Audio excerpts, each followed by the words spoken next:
the final play. Your home of the pass. 98.5. The Sports Hub. Beasley Media Group Station. Sports Hub headlines. Bruins are now 2-2 on the season, and both of their losses have come at the hands of the same squad. Down top forwards Matthew Tkachuk and Sasha Barkov, the Florida Panthers still came to TD Garden yesterday and escaped with a 4-3 win. Jeremy Swayman's day in net was less than perfect. I think there was a bump behind the net, and I should have been more aware, but I didn't see the whole replay. It just looked like some weird bobbles, and then I moved my foot like an inch. So that's when I went back, and I'll work on it tomorrow. Sam Reinhart and Anton Lundell each scored twice for the defending Stanley Cup champions. The Bruins go 2-1 on the homestand. They'll be in Denver tomorrow night to play the Colorado Avalanche. The Patriots will practice tomorrow, fly to London Thursday, and play Jacksonville at Wembley Stadium on Sunday. Yesterday, the team released their former starting center, Nick Leverett. Last night, Buffalo held off the Jets 23-20 at MetLife Stadium to take a game-and-a-half lead in the AFC East with a record of 4-2. Miami's on their bye week at 2-3. Head coach Mike McDaniel confirmed yesterday quarterback Tua Tagovailoa will play again this season. The Celtics wrap up their preseason schedule tonight in Toronto. Randy and Max at the call at 7 here on 98.5 The Sports Hub. And at the baseball playoffs, the Yankees beat Kansas City 5-2 in Game 1 of the American League Championship Series last night. Out west, the Mets beat the Dodgers 7-3 yesterday to even up the NLCS at a game apiece. Sports Hub headlines are brought to you by the Shaws and Star Market Foundation. They team with Trent Frederick for Feeding the Puck for families to help fight food insecurity. Learn how they're assisting the Greater Boston Food Bank at 985thesportshub.com/feed the puck. I'm John Wallach at Boston's Home for Sports, 98.5 The Sports Hub. Your next update at 6:30.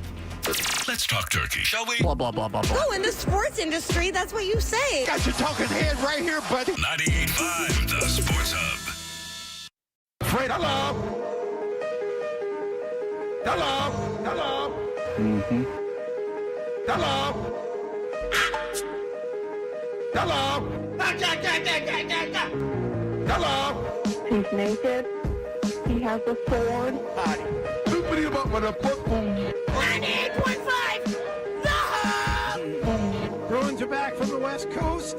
Cocaine and hookers. Yes. Na.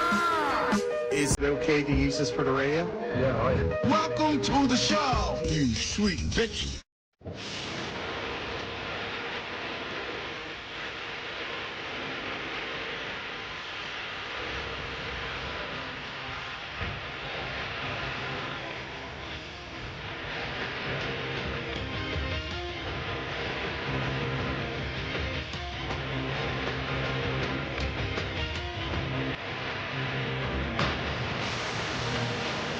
All right, it is Tuesday morning, Toucher and Hardy. No Fred Toucher today. As we get going here with Hardy and Wallach, and Adam, Nick, and Ryan. Andrew Callahan will be joining us a little bit later on. This hour of Toucher and Hardy brought to you by FanDuel Sportsbook. Make every moment more with FanDuel. And you can watch us. As I just logged on to YouTube. Search 98.5 The Sports Hub on YouTube and subscribe to keep up to date with all the best moments from Boston's Home for Sports. I'm sure the insults have started already without Fred. I know he's the beefcake of the program. I'm sure the people on YouTube are not happy that Fred is not here. So I maybe kind of tamp down on that anger online. We want everyone just to get along. Okay, so this may quell some of that a little bit, Wallach, because at 3:03 a.m. I received a text, which I did not receive until I woke up this morning at 4:30. I keep my phone silenced as long as the kids are home. Oh yeah. The phone is off. Sleep is so precious when you work this job. You silence everything the second you go to sleep. Yeah, yes. and I hope there's never a knock on the door. But I figure in a true emergency,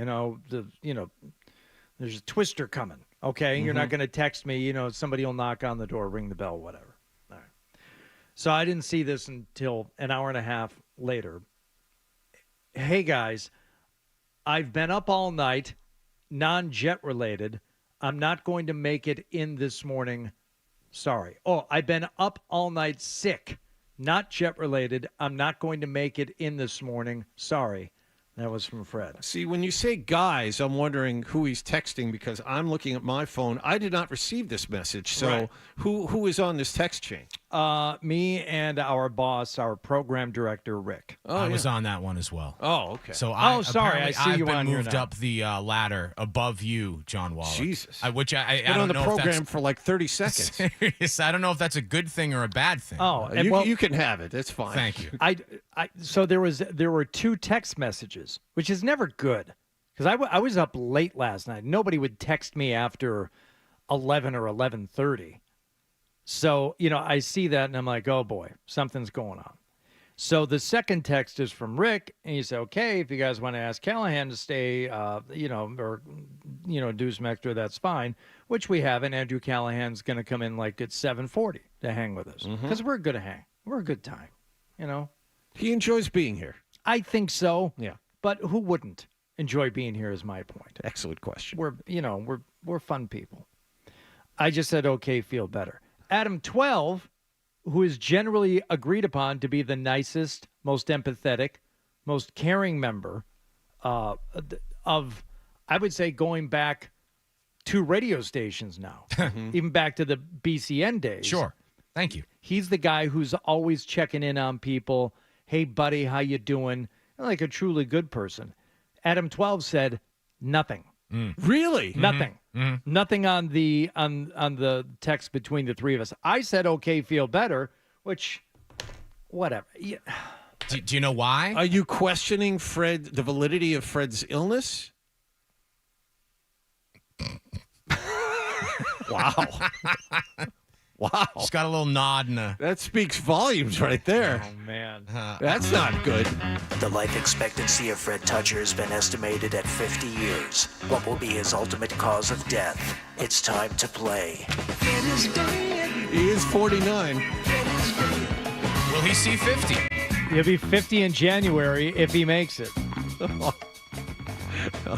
But he's not. Isn't nice. He's not as supremely unhealthy as he was like a year or 2 ago. No, he's much better now. Yes. Yeah, but I wouldn't call him the picture of health, nor would I say, to go along with Adam here, that I'm completely convinced he's sick. Now I'm going to waffle on this all morning, and it's terrible. It's terrible for this job, and it's just a bad way to live. But this is where I'm at. I said to Fred yesterday, Fred, you sound a little stuffy. You sound a little stuffed up. No, I'm just run down. Okay. He's got this sloth-like manner. Kind of looks like a 3-toed sloth. Kind of moves like a 3-toed sloth. Okay. So I just chalk it up to, all right, he's a little run down. And, a sloth being run down is pretty much static. There's immobile. There's no movement, and there's very little sign of life. But I also part of me wants to believe that he is sick. The other part of me feels he stayed up late watching that crappy Jets-Bills game, which was just bad. I mean, it was compelling because it came down to the wire, and we're going to be talking about it here in a few minutes. But to invest all that time, you're tired already. You stay up till, when did that game end? 11:30 something? Something like that. I was not up for it, so I don't know. Okay, I was up for it, man. I made it. You watched the whole game? Right up until Rodgers threw the last interception. So you watched the whole game? Pretty much. I mean, a couple minutes left after that. I figured if there was some It was the interception miraculous came- stupidity on the part of the Bills that turned things and allowed the Jets to either, score to tie or to win the game, I would find out about it when I woke up. But no, I turned it off, and I was done after that. I was done at halftime. Click down. But I also feel it is quite possible Fred stayed up late watching that game and then tried to go to sleep and couldn't, and at 3 a.m. said, hey, guys, I've been up all night sick. Non-jet related. I'm not going to make it in this morning, because he looked at the clock and said, what am I going to do now? After you try to go to bed for a couple hours after the game, and now it's 1:30. It's like, I got to be up in 4 hours or 3 hours. how am I going to do this? That happens a lot in this job, and honestly, there are times and there are periods of time where I just can't sleep, and that's what this job does to you. You look at the clock and say, if I go to bed right now, I get 4.5 hours, right? And then you never go to sleep right now after you look at the clock. But we've all come in on days like that, where, it's 3 hours, 4 hours, whatever, and you drag an ass and you make it through the show, and then hopefully you go home and get a longer nap the next day. I choose to believe that Fred is actually sick. I'm going to go against the two of you. I think that Fred is actually sick. He's got a little bit of a cold. He's not feeling well, and he's taking the day. That's what I think. The life expectancy of Fred Toucher has been estimated at 50 years. Who on both of you? His ultimate cause of death. We're doubting it's the man. time to play. So are you going to go pneumonia-related illness? I don't know about pneumonia. I think it's just a straight cold. He's hurting today. He's going to get his medicine in, going to drink copious cups of tea, and he'll be fine tomorrow. Let's talk about this. Anybody know of a cold going around? I don't know of one.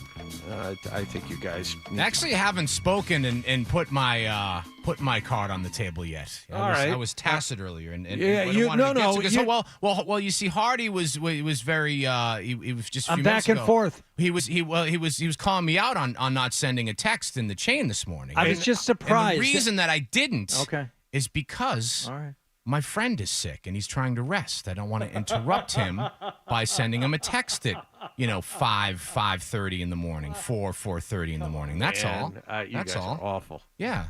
So I mean, I'm leaning toward the John Wallach take here of he probably is, because he was a little bit. I don't know if sloth-like is the kindest way to put it. Maybe a little sluggish yesterday, a little slow, but again, it was a Monday, a holiday. But that's always. Yeah, well, I'm learning that. I'll say this, too. From this conversation this morning and in this time yesterday, we were talking about sleep, and you guys have been at this for a lot longer than I have. I'm realizing now that I made a horrible tactical error taking this job. That this is going to be the death of me. That a year, 5 years from now, if I'm lucky enough to last that long, I'll be a shell of who I am now. Yeah. I'll never sleep again the right way. No, and that's true. this was a big mistake. Big mistake. No. Before you jumped on and made it all about you, we were discussing Fred. Okay. And you did not say anything when I asked you whether or not. I mean, you say that you're on my side of the fence, but it really doesn't seem that way. It seems like you and Hardy are both of the same mind this morning, that Fred is faking an illness and just didn't sleep last night and decided not to come in. I don't think that's true at all. I take the man at his word, the very words that are on your phones and not mine. I think that he was up all night. I think he wasn't feeling well, and I think the man is ill and couldn't make it into work today. Okay. I'm going to make a ruling on this right now. Go ahead. My ruling doesn't have to rule what everyone else thinks, but I am going to say, based on the stuffiness I heard in Fred's nose yesterday, I am going to say sick. And I also feel it better serves the show because we can talk about whether or not Fred will live to see 50. It's only 4 months. Who snorted? Me. Okay. I think it's on the table. All right. There are. I've known people who have died at very early age, tragically, and it's sad and it's terrible. I don't want that to happen, and should it happen, we're all going to feel awful for any number of reasons. Well, you two are going to feel awful. I took the man at his word. You're going all in here. You're going on. No. I'm just saying. No, I'm saying like at the wake and the funeral, all that stuff. We'll all feel bad. Yes, we will. Yes. But there is some value in preparing yourself for the inevitability. So I'm going to say sick, and I think it serves the greater good of preparing us for what could and probably will happen. I'm just imagining, which is him passing within the next 4 months. I'm going back to the Fred texting at 3:00 this morning because he couldn't get to sleep, and I'm picturing like when you're watching a sitcom and someone is like lying in bed tossing and turning and they throw like a little thought bubble up over them of what they're thinking about. And I'm picturing like a Jets logo with 2 and 4 under it. And I'm picturing like Aaron Rodgers at a press conference and that all of that kind of floating through Fred's head as he's tossing and turning. I got to tell you, man, during like all the Mark Sanchez years and the Rex Ryan, who I thought was a buffoon, I really did.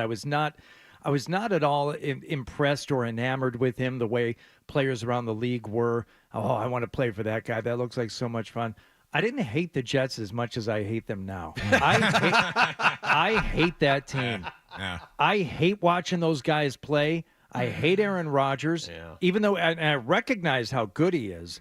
But watching those dummies last night not be able to get out of their own way in what should be a dead cat bounce game, you should be able to get a win at home the week after you fire your coach, and you get to do whatever you want offensively, go out there and they can't do it. They suck. They're not God, good they're enough. so stupid. It's the old bit that we used to do on Zoe and Beetle, why the other team was stupid. Yeah. Because so many teams would play the Patriots and just do dumb things that would lose the game as much as the Patriots would win it. The Patriots would just go out there and not make a ton of mistakes. You remember all those years with Brady? It wasn't all, Moss and heroics from Edelman and Welker. There were plenty of wins during those dynasty years where they just went out there and just played not mistake-free football, but compared to the other team. Yeah, the other team would make really dumb mistakes. We brought this up on the show a couple of weeks ago. Remember, they were going to lose to Buffalo. It was going to be a mammoth upset on Monday night, and then for some reason the Buffalo kick returner takes it out of the end zone, fumbles, hands the Patriots the ball inside the Buffalo 30. They go in and score and win the game. Right. There was no reason Buffalo should have lost that game. The Jets made at least 3 of those kind of mistakes last night. At least 3. And on top of that, they're unlikable. The Lions for years have done dumb things, and Dan Campbell has done dumb things. But it's hard not to like the team. It's hard not to like Dan Campbell. We've seen a couple of different sides of him now, and you can embrace, some like good-natured dumb-dumbness. That's fine. They're not out to get anybody. There's like a mean dumb to it. It's got a kind of that New York mean dumb. It's got a Ronnie the limo driver vibe to that team. That's actually a good call. You know what? That's a bad combination in a human being. Oh, mean and dumb? Yeah. Oh, boy, that's no good. And everything you said, Hardy, I happen to agree with, and I keep coming back to the fact that all of these things are true. The team is bad and unlikable, and you're able to say it as a person who's not a fan of the Jets. I would say that the gentleman who's not here with us this morning because he's sleeping off his sickness, Fred Toucher, would agree with everything you're saying, but he is a fan of the Jets, which makes it 10 times worse. You got to give Fred credit. Fred automatically thinks that the Jets are going to lose. That's his default thought. True. Is that the Jets are terrible, the Jets are going to lose, they're going to figure out a way to blow it. So they may be 2-4 this morning, but I think Fred is like, yeah, of course they lost to Buffalo. That makes sense. Of course, Aaron Rodgers threw up on himself at the end. That makes sense, too. It's not like Buffalo was balls out last night. They were dumb, too, but you don't hate him in the process. Do you hate Josh Allen? Nah. No.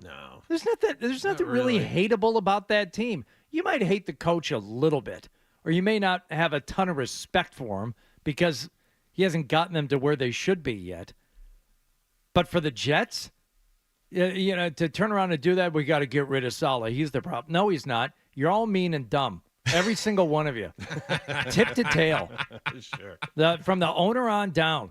The whole the fan base, they're so obnoxious. I was watching with Marcy last night. She's been watching more football lately, but she was commenting like on the Jets fans. She's like, oh, God, they look, just obnoxious. I'm like, yeah, they're obnoxious Jets fans. Not in a Philly way that's kind of scary, or not in a Patriots way, which is just annoying. That's just like, oh, God, shut up. Stop it. Oh, with your dumb fireman head and a dumb oh, God. It's bad. Not a fan. No. Jets fans can't be fans right now. That's... Yeah. I'm sure Fred feels the same way. Yeah, well, Jet fans are both fans and not fans of their team. That's the way it's been for the last 50 years. They love their team, but they hate their team. Red Sox fans were the same way up through 2004. Right, it's a good. That's the comparison. So I would find the team at least approachable if they didn't have Aaron Rodgers in a quarterback. And the Red Sox haven't had a guy. I'm trying to think in the past. before 2004 where you look at it and go, man, I love that guy, but I can't stand that he's on our team. Yeah. Even Clemens at the end, people were kind of happy that he was still here. You know what I'm saying? I mean, it was never like this. Now, that's a good point, John, because I was going to throw Clemens out there, but you're right. We still loved him and up until he left. That was more Duquette getting rid of him than it was Clemens forcing his way out. Sure. And before you start saying, "Oh, the Patriots, they suck," yeah, and everyone knows they suck right now. It's a process to not suck anymore, and a process that has been screwed up for going on 5 years now. It's a process? Yeah, I'm sorry, sir. You were brought to win immediately. There's no process here. Exactly. You were brought to win games now. Right. You only have a year left. Patriots are worse. I get it, but they know it. You know, there's no mistake about it. This team is not built for anything We're supposed to plug you in and win 11 games. That's how it's supposed to happen. So, yeah. Fred's sick. Yeah. What it all comes down to. Yeah. All right. So what happened last night is coming up next. We will go down this game. Hold on. Shut up, everybody. Wallach is now going to set up the next segment. Go. All right. What happened last night is coming up next. We will go through this game first if you want. I was going to do Bruins first, but we can do Monday Night Football first and then Bruins second. Let's do the Jets first. We'll do the Jets first. We'll do the Jets next here on Toucher and Hardy without Fred on 98.5 The Sports Hub.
Before we get to what happened last night, the YouTube chat is fascinating. Oh, yeah? It has gone down a rabbit hole of Ferris Bueller's Day Off, discussing the movie.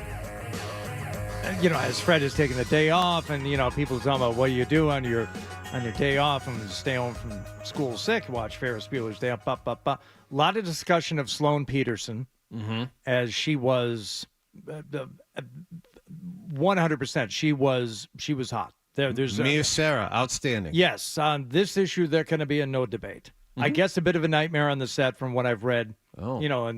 Long afterward, like John Hughes, I think did not get along with that actress.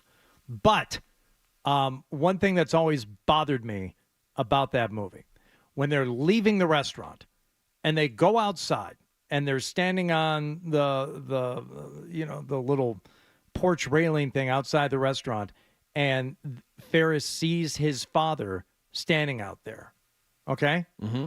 And there's this whole madcap, get in the cab, don't get in the cab. He turns around. They steal the cab from his dad and get out of there. Why not just go back in the restaurant?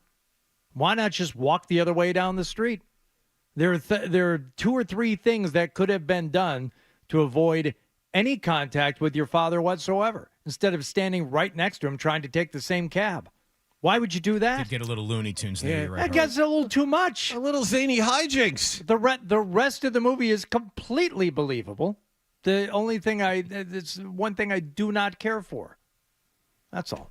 All right, Wallach, what happened last night? Well, we were talking about it before we went to break. The Jets played the Buffalo Bills at MetLife Stadium on Monday Night Football. Jets at 2-3, Buffalo Bills at 3-2. So a Jet win, which Fred told us yesterday. Jets absolutely positively had to win this game. You lose to Buffalo, you move to 2-4 on the season. You got to fire Saleh. You pull into first. Wait a minute, that already happened. Oh yeah, that already happened. So who are they going to fire now? I don't know. Yeah, but what they needed was a win to make sure. That was Fred. That was Fred's. That was his.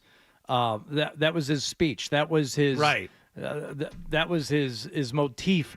After a couple of losses there, you lose to Buffalo, then you have to fire Saleh. And I'm like, well, they fired him early. Well, yeah, they had to. I'm still not quite convinced why they had to, especially now. But go ahead. So Aaron Rodgers had a big night. Aaron Rodgers threw for almost 300 yards last night and had his team ahead early. However, Buffalo came back. 3rd and 11 from the 12. Back to pass. Pocket collapsing. Allen squirts away from it. Throws to the end zone, and it's caught for a touchdown. Dawson Knox with the 12-yard touchdown reception. Dawson Knox's first touchdown catch of the season. Buffalo is up 20-10 in the second quarter. Josh Allen, 2 touchdowns throwing, 1 touchdown rushing on a 1-yard quarterback push into the end zone. So he had himself a night too. So it was 20-10, and all of a sudden it looked like the Jets were in a lot of trouble. However, Aaron Rodgers came back and pulled out a miracle just before halftime. Aaron Rodgers in the shotgun, steps up in the pocket, has time. He's just going to heave the ball towards the end zone. Jets a Hail Mary into the end zone. It's tapped around. Alan Lazard. The ball bounces out. He thought he had it for a touchdown. Did he have it? It's a touchdown! It's a Hail Mary touchdown to Alan Lazard before halftime. Alan Lazard jumped up and beat 3 Bills defensive backs in the end zone for the football. Great play. He didn't even high point the ball. He just positioned himself where he got his hands on it. And watching it in real time, I didn't think he came down with it. But a couple of players on the field knew. One of the officials immediately knew. And they went over there and made the right call. But an unbelievable play. And credit to Rodgers, too. You think, okay, all you got to do is throw the ball. Well, number one, you got to get it there. And not every quarterback in the league can actually get enough on that throw to get it down there in the first place, much less in the right spot. And then a great grab, too, against I mean, you're playing against guys in the secondary in that you saw how many people they were rushing. One? Did they have two guys rushing. 2 guys pressuring Rodgers on that. So everybody's back. They're protecting the sideline a little bit, but then you knew they weren't going to the sideline. They weren't going to try and stop the clock again. This was, absolutely we're going to throw it into the end zone, and A, Aaron Rodgers getting the ball there, B, the catch Phenomenal play. So phenomenal. That is, believe it or not, the 4th Hail Mary touchdown of Aaron Rodgers' career. Believe it or not. A stat I did not know until they told me that after it happened. So 4 Hail Mary touchdown passes in Rodgers' career, and all of a sudden the game looks a lot different. 20-17 going into the break. Little did we know that was going to be the last touchdown of the game. Teams traded field goals. Buffalo led 23-20. The Jets had the football not last, but they had the football, a chance to go down the field and either tie the game or win the game.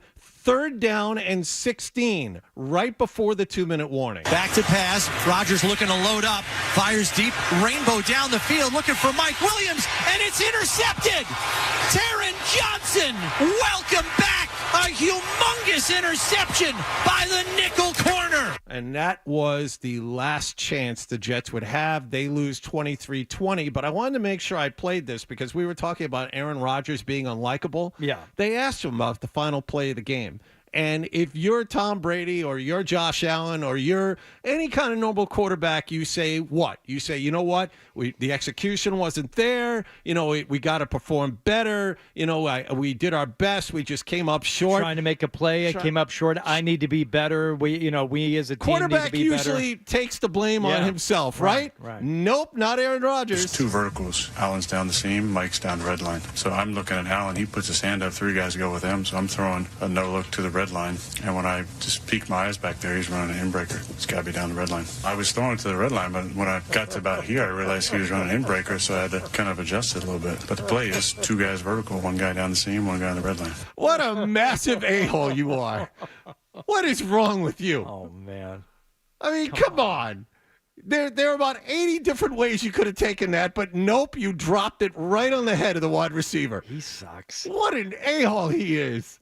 What are you thinking? And he sucks because he is so good. He really is that good. Some of the plays he was making last night, the second touchdown where he rolled left, and again, it looks like a normal throw that a lot of quarterbacks can make. That can't.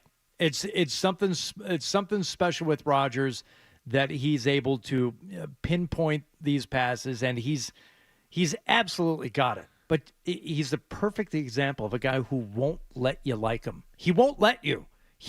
The second you start to, or you think you should, and it's obvious, he will say or do something to stop that. Honest to God, I mean, Tom Brady was a better quarterback than Aaron Rodgers by far, numbers-wise, and just the way he handled himself while he was playing. Brady never said anything remotely close to that. There are just 2 ways you can go about your business, and Aaron Rodgers chooses to blame everybody else. Now, it might very well have been Mike Williams' fault. The ball was a little underthrown. Williams fell down trying to get back to it, and that gave the defensive back time to get over and make the interception. I don't know whose fault it was. Rodgers is probably right. But don't say that to the media. Don't tell. Mike Williams is a veteran wide receiver who's been around a while and came to this team specifically to play with you. What the hell is wrong with you? Well, this is not a good team-building exercise, especially with the new head coach that has enough problems as it is, stepping in his first game. Now he's got to deal with this? So you understand what Tom Brady used to do in those situations. He would purposely throw interceptions when he got upset with his receivers. It wasn't an interception and then he would blame the receiver later. If the receivers weren't playing up to his standards during the game, he would just start chucking them almost on purpose at the end of games, which was a very pouty way of going about things. Yeah. But he didn't throw those guys under the bus, not in the moment. You just had to read between the lines. And also, I fully admit, Rodgers is a more talented natural quarterback than Tom Brady. Sure. There have been guys throughout the years that were more talented than Brady, but it's that whole team, man. They cannot get out of their way. They can't do it. And to watch them, I would have been a little happier watching them lose by not missing so many field goals. By the way, the clank off of the goalpost on the last missed field goal, that was the best mic'd up goalpost sound I've ever heard. that thing reverberated through the subwoofer in my house. I'm like, holy crap, what was that? Good job. Good job by the audio crew on that game last night. So you're the Jets. You have sold your soul to this a-hole quarterback. You are now 2-4. You are nowhere close to being good enough to make a run deep in the playoffs at this point. We're still early. Maybe they find themselves. Maybe Ulbrich is a great molder of men, and promoting him to head coach was the best move the Jets will make. And you will look back on this and say, you know what? This was the turning point. Ulbrich got the team together. The odds are overwhelmingly against that. But what happens if and when they don't make the playoffs, or they get into the playoffs at 9-8 and then lose immediately? What happens then? You have completely gone all in on this season. And who knows if Rodgers plays again next season? And now what? I mean, the Jets, this was supposed to be it. This is supposed to be the Jets' year. Last year was supposed to be the Jets' year, but Rodgers was young enough. He came back and he's playing again. There's no guarantee he plays next year. No, and you're going to have to 2-4. You're going to have to do something coaching wise with that entire staff to Well, you got to blow everybody out of there. I mean, I'm talking about the roster, because you have a lot of veteran wide receivers that came here just to play. You got to get rid of Lazard. You got rid of Williams. You got to get rid of Rodgers. You got to get rid of a lot of guys. Well, if I were Fred, I'd be sick too. So there you go. That's Monday Night Football. There was a Bruins game yesterday afternoon. There was some baseball played yesterday, so we'll get to all that as we continue here and what happened last night on Toucher and Hardy without Fred Toucher this morning on 98.5 The Sports Hub. Here are the headlines with John Wallach. Bruins lost to Florida at TD Garden yesterday afternoon, 4-3. Sam Reinhart and Anton Lundell scored 2 goals apiece. Florida was also without Matthew Tkachuk and Alexander Barkov. They still won. Bruins are 2-2. They're in Denver tomorrow night to play the Colorado Avalanche. Patriots yesterday released offensive lineman Nick Leverett. They play Jacksonville in London this coming Sunday. They'll be back at practice tomorrow. Celtics try to sweep their 5-game preseason schedule tonight when they visit Toronto. Grandy and Max had the call at 7 here on 98.5 The Sports Hub. Sports Hub headlines are brought to you by East Coast Metal Roofing, the official roofing partner of the Boston Celtics. Mention 98.5 The Sports Hub and get 10% off your new roof. Visit eastcoastmetalroofing.com. I'm John Wallach of Boston's Home for Sports, 98.5 The Sports Hub. Your next update at 7 o'clock. Toucher and Hardy, 98.5 The Sports Hub.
Hardy here on 98.5, the Sports Hub this hour with Toucher and Hardy, brought to you by FanDuel Sportsbook. Make every moment more with FanDuel.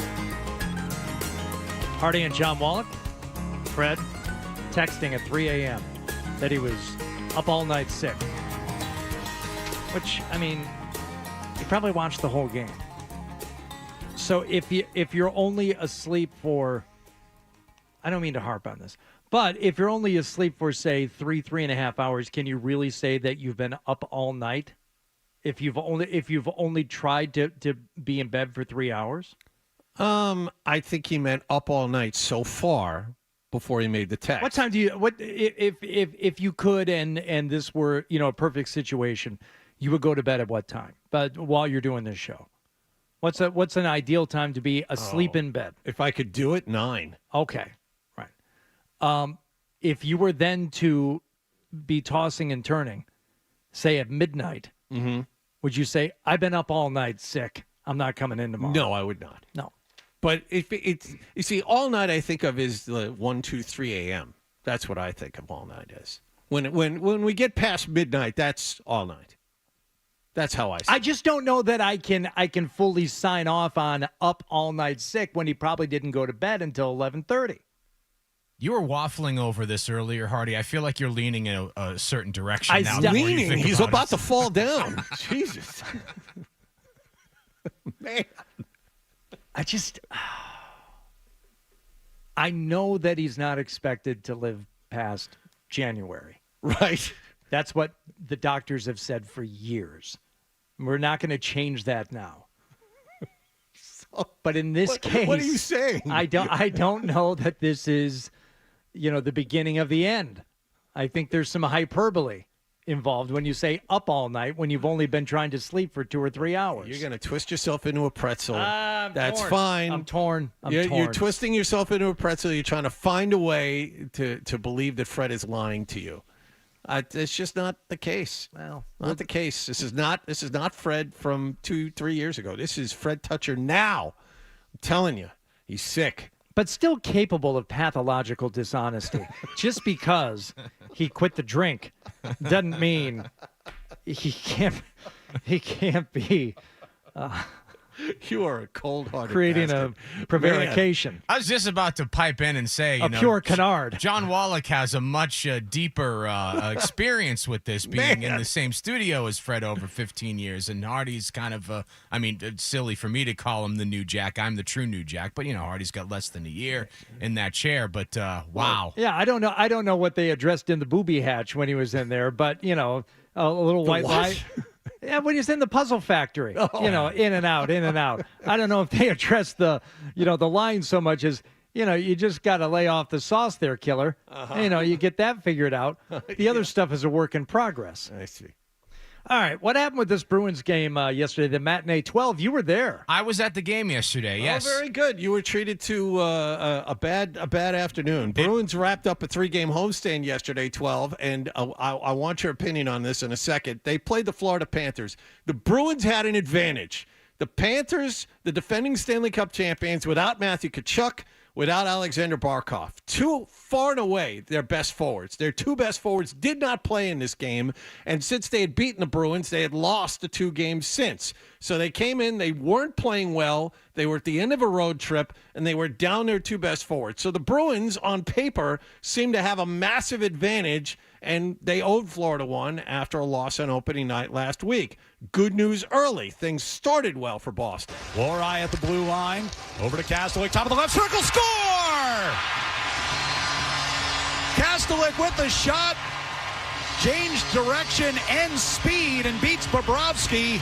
And the Bruins with an early 1-0 lead. That is our own Ryan Johnston there. So things started well. Johnny Beecher actually given the goal on an assist from Kastelik, who had 3 in the game. And it was 1-0 Bruins less than 5 minutes in. But the Panthers scored the next 2 goals. They led 2-1 after 1. And a little over 5 minutes into the second period, the Bruins got back in it. All the way around it comes for Koepke, waiting for it on the half wall near side. Centering feed from Kastelik. Came off for Carlo. They score! Brandon Carlo. So Brandon Carlo alone in the right wing circle. The game tied at 2. And then the Bruins were given a power play with a tie game about 4.5 minutes later. That's good news, right? Home to Patra.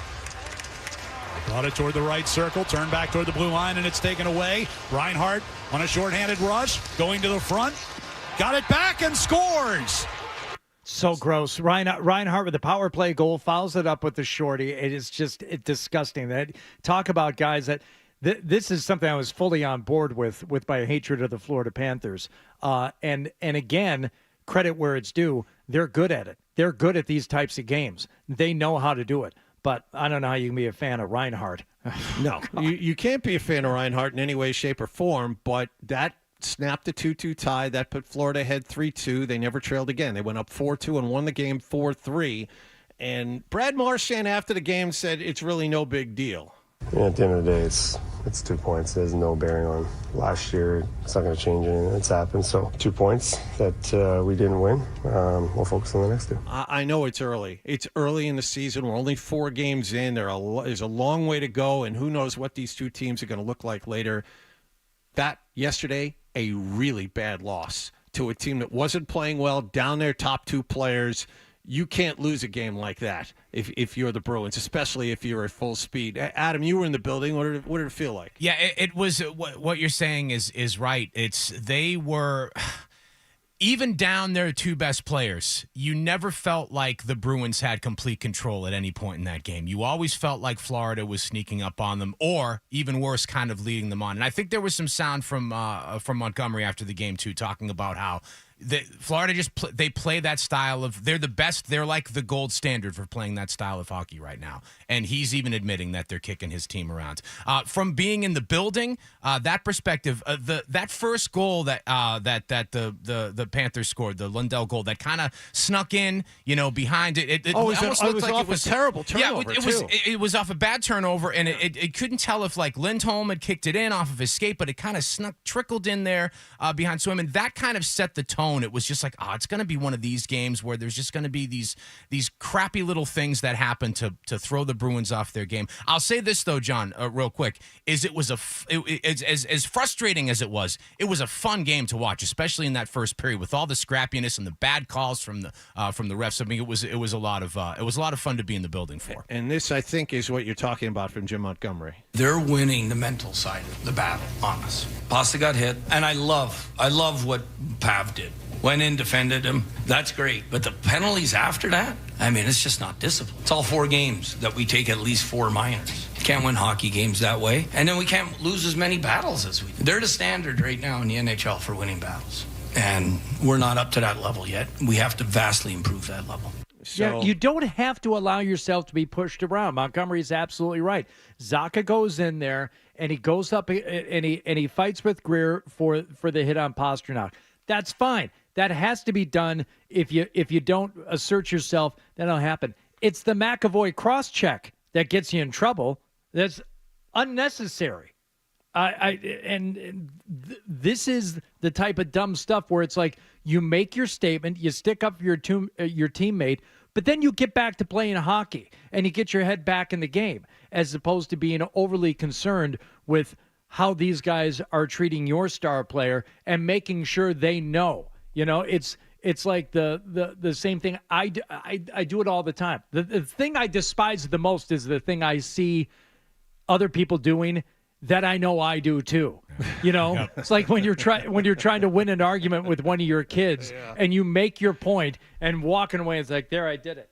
And then come back in the room. And the other reason why it's like, oh no, shut up. Stop it. That's what McAvoy's doing there. Oh yeah. That's in addition to what Pavel Zacha just did, here's a little something for you. No. You can't fall into that trap. Why do they take the bait? It doesn't happen with any other team. They take the bait just with this team, and they played them in the playoffs. They lost them in the playoffs each of the last 2 years. They played them opening night. Why does it still happen? And John, they didn't. That's the thing too. They didn't learn. I mean, they played this team 3 games ago, right? They opened the season against them, and they made. So you're seeing it's a week later they're making the same exact. That's exactly what the first period was. It was just the same mistakes they've been making against this team a week ago, in the playoffs last year, in the playoffs the weeks before. The year before, they don't seem to be learning. How are your seats? They were decent. I was in Loge too. Yeah. Oh, yeah, well. Thanks to the Bruins. Look at you. Thank you. Oh, Yeah. Thanks to the Bruins. they cozying up to you now. They're like, hey. I'm the new guy. They're treating me nice. Hey, take Appreciate advantage that. of it, man. It disappears quick. Yes. Believe me. When I first moved here is 20 years ago, right? Celtics reached out. Hey, you're the new guy in BCN. I'd love to have you come to a Celtics game. Like, great. Any chance I can come see the defending world champion Detroit Pistons take on the Celtics? Like, sure. Okay. Get to the game. Courtside. We're down on the baseline. We're not like mid-court, but we are, you stick your feet out, you're going to trip the guys going by. Courtside. That's great. Down near the baseline. Best seats I've had before or since. Never have I approached anything. There was one playoff game 2 years ago, pretty close. Yeah. Pretty close. We got the nice seats. We were right behind Gorman, behind one of the goals, but that was like 5 rows back. That was very, very nice. But I haven't had anything that good before or after. That's awesome. That was great. That's really good. I think it was a double overtime game, too. Well, I can check that one there, Wallach. March 2005. Okay. Pistons at the Garden. It was 9 months after they had won the championship. The best, probably the last best team with a capital T to win the NBA championship. Yeah, now Billups is technically a Hall of Famer, but he's not a top 30 or 40 There's player. Chauncey Billups, Rip Hamilton, Tayshaun Prince, Yeah. Ben Wallace, Rasheed Wallace. Yep. That's it. I mean, Yep. there's not a true star among them other than, you make a case for Billups, but that's it. Sheed. All right. Let's do something non-sports, something a little fun, something that Wallach stumbled across, but swears he has not investigated. I have not looked. He will not have an unfair advantage. Another list, this time, not the best songs from a band or the best songs from an era, just the best songs. The 15 best songs. Best written songs. Best written. Oh, Best okay. written All right. songs. This is important. The best written songs of all time. Okay, this is going to be fun. I'm going to like this. Hopefully, we'll get lots of hints so we go in the right direction, and hopefully, it's nothing like the Dad Rock segment, which was an absolute disaster last week. We'll try it again without Freddie T. Here on Toucher and Hardy on 98.5 The Sports Hub. Stay tuned for more Toucher and Hardy on the Sports Hub.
Second goal of the game snapped a 2-2 tie in the second period and gave Florida the lead for good in a 4-3 win over the Bruins yesterday at TD Garden. Mark Kastelik continued his hot start. He assisted on all 3 goals, and things got chippy again between the two teams. From the outside, you can kind of see it pretty clearly, and I watched that series last year from home, and you can definitely see the dislike for each other. And now that being a part of this group, it's fun to be a part of and have these guys' backs and go to war with them.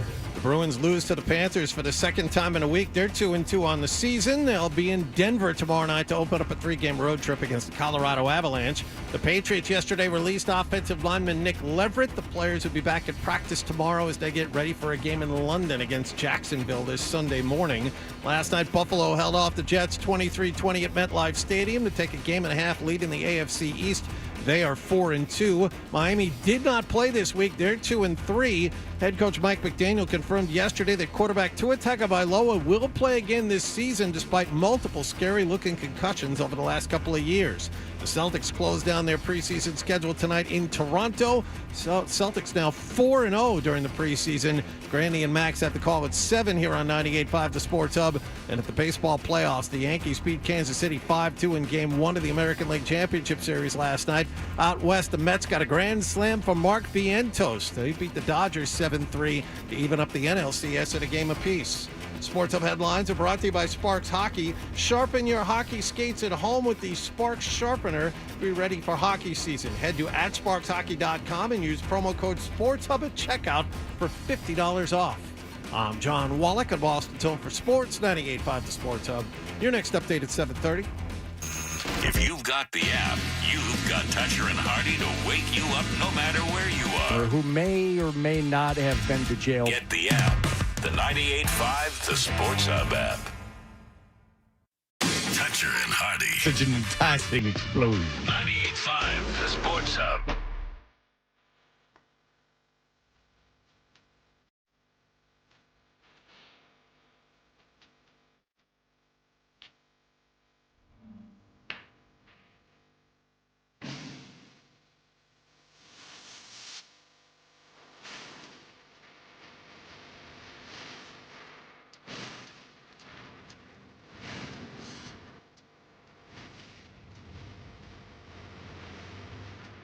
I can only assume this is not on the list if you're playing it now. No, it actually is on the list. That's how I'm setting up the list.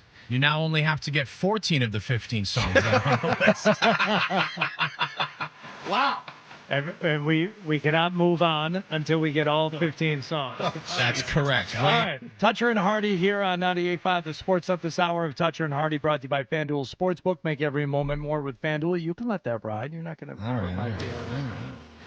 That's the other reason I chose this, is I know you guys are both Prince fans and visited Paisley Park. I did not. Okay, I was there with Fred and Rich, and while it was a great experience just to be in that building, by the way, I thought it was going to be like a house or something like that. You roll up, you think Paisley Park is a house, the grounds you tour like Graceland. It's an office park. It's a nondescript office park building you just drive up to. I mean, it's what a disappointment going in there. And then you've heard this story many times before. The tour guide we had when we went to Paisley Park could not have been worse. Did not want to answer any questions. Had no knowledge. Didn't know that much about Prince. Didn't have any idea about some of the stuff we were pointing out. We walked in this big room, and there's the bicycle from Purple Rain. There's the motorcycle. They gave it like it's not Pee-wee's Big Adventure. Yeah, I know. It wasn't a bicycle. The cycle. There it was. It was the Purple Rain motorcycle, and she just walked right by it. Didn't stop. Didn't point it out. Didn't do anything. What are you doing? How did you get this job? So, is there a residence on the grounds at Paisley Park? Yes. Okay. We didn't see it. But yes, we were told there's a whole residence upstairs from all the stuff that we saw. So the book that Prince was writing, was starting to write, and he had hired an author to actually do the writing, and it was going to be this, far-reaching, very Prince-like. It's like it's going to solve, the problem of the world. Right. It wasn't just going to be about music or about his story, his life, or anything else. All this stuff, and he had found this guy, and they had. I guess started working, but it was this long interview and vetting process. And the way the guy writes about it, there's a motel not far from, where you land in Minneapolis, St. Paul. And it essentially served as Prince's waiting room. When you took a meeting with Prince and had to fly to Minneapolis to meet with him and go to Paisley Park, you didn't actually go there. You went to this hotel, motel, Holiday Inn, whatever it was, and you just were told, wait in your room and you'll get a call. And he would be sometimes, he was flying in back and forth a couple of times, but like the first time it might be a couple hours, might be a couple of days. You just don't know. Try not to leave your room, because when the call comes, that means the car is coming for you, and then you're going to be taken to see Prince. So it's just all these things before you were brought onto the compound. Yes. And then Lord knows if you actually get any work done, because, he's Prince. There were some rooms in there that looked exactly like you thought they would. The part of the tour, they took you into the private room where you did all the editing and mixing. Yeah. And it's exactly as you would think. Plush carpeting, a couch as big as a bed, It's exactly what you thought. It smelled great. You would think, oh, yeah, of course. That's Prince. That's Prince. All right, so Purple Rain is one of the 15 most well-written songs of all time. Regardless of the performance, we're just talking about how the song is written. Where's this list from, Adam? This is John Wallach found this, so he gets the credit and eventually the blame if this goes poorly for the 15 best songs ever written found on MSN. I mean, this is from a legitimate source here. Okay, So Purple Rain. yes, Purple Rain is on the list. All right, 1 for 1. So think along the lines. I'll read you the little blurb that they put as the intro. Okay, if it helps us determine how they're thinking about this. And then I'll lead you along a little bit too. Music has a unique ability to transcend time, evoke deep emotions, bring people together, whether it's a soulful ballad or an electrifying rock anthem. Hint, hint. The power of a great song is undeniable. These timeless tracks aren't just songs, they're anthems, poignant stories, and soundscapes that have stood the test of time and continue to rock our worlds. Okay, so and how far do we go back? Give me an approximate this year. is going to span the 1960s through the 2000s. These are very well-known, beloved, popular songs. There's nothing obscure on this list. All right, I got one. Okay, go ahead. What do you got? Hey Jude. You know what? That is correct. That is absolutely Good for you. Well,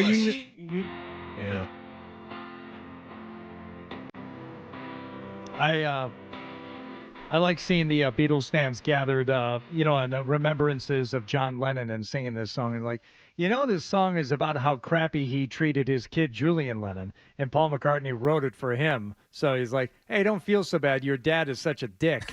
Yeah. But, you see John Lennon fans gathering around singing, Hey Jude. That's, it brings a smile to my face. Okay, so the way this is lining up, you have these major artists and they're kind of their best songs. I don't know, Wallach. We don't know. We've got two so far. You got to pick one. I'm 1 for 1. All right, I'm going to go Billy Joel, and I'm going to say Piano Man. It did not make the list. There's no way. I could have told you that. There's no way. Okay. There's no way.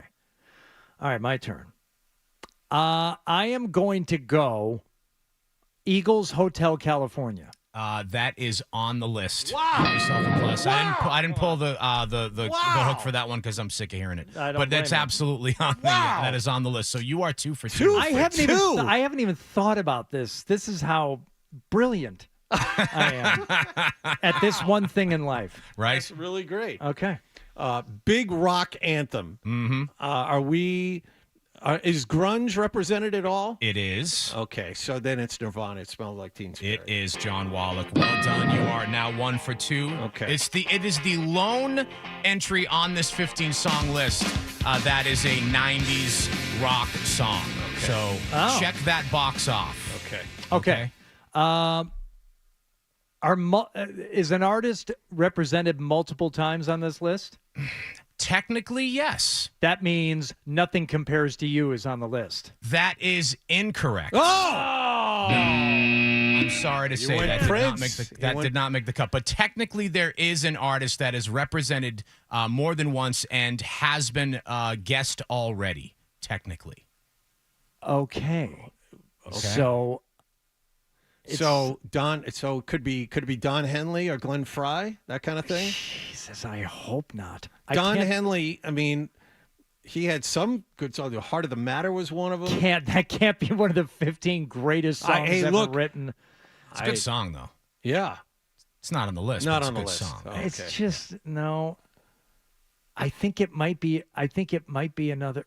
I don't know. I give up. Who is it? Who's the double entry? It's John Lennon for Imagine. Oh, we should have got that one. We should have got that one. Wallach. Okay. How is that my fault? No, you and I both should have got that one. Oh, okay. All right, give me. You want some hints? Yeah. Yes. I want some All hints. right, let me lead you down the primrose path. Let's go back to the UK and think of a song that was not necessarily a huge hit when it was first released, but has had 2 renaissances that it's become a huge smash hit. Rock and Roll Part 2, Gary Glitter. No, but this song got big again in the 90s. It had a renaissance, and then it had another renaissance in the last 5 to 10 years because people keep coming back, rediscovering this song and falling in love with it. That song, was it part of a movie? Is It that what was brought part it of a back? movie soundtrack in the 90s. Yes, John Wallach. Queen? That's correct. Wow, Wait, Wallach, is it- Bohemian Rhapsody. Wow. That's right. Made the cut as one of the 15 best written songs from this MSN list. I'm surprised it's not Rock and Roll Part 2 because one of the resurgences was NAMBLA used it at their convention as kind of like the pump the crowd up song because they all knew it was nudge nudge wink wink. How many older R&B artists are there? in Okay, this now you're along the right track. Yes, think older R&B artists. Otis Redding sitting on the dock of the bay. That's a great guess. Incorrect. Did not make the list, but think in that era. Think of those songs. Sam Cooke, the I was born. Another good guess, but incorrect. Come on. Think of a song that's from that era that you want to spell the title out. Oh, that's Aretha Franklin. There Okay. we go. Respect. All right. It's on the list. So, what's that? The 60s. We can stay in the 1960s if you'd like. Okay. And we can come It's gotta around. it's got to be a Bob Dylan song. in There it is. Which one do you think it is? Like a Rolling That's Stone. correct. Give yourself a point for that one. Party, I think you've nailed like 5 of these so far. Yeah, I'm pretty good. Well, it's got a pair. That's pretty good. All right. Okay, what do you say?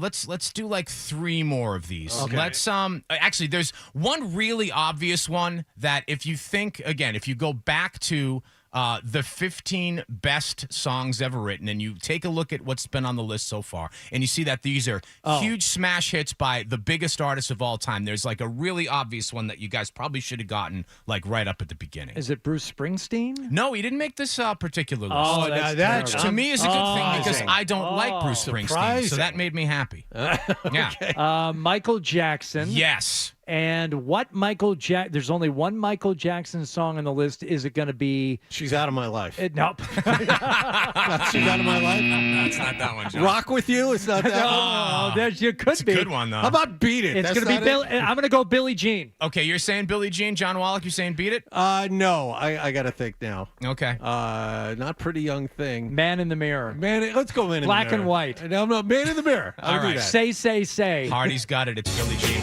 No! I bow to you, sir. That's impressive. All right, let's do 2 more.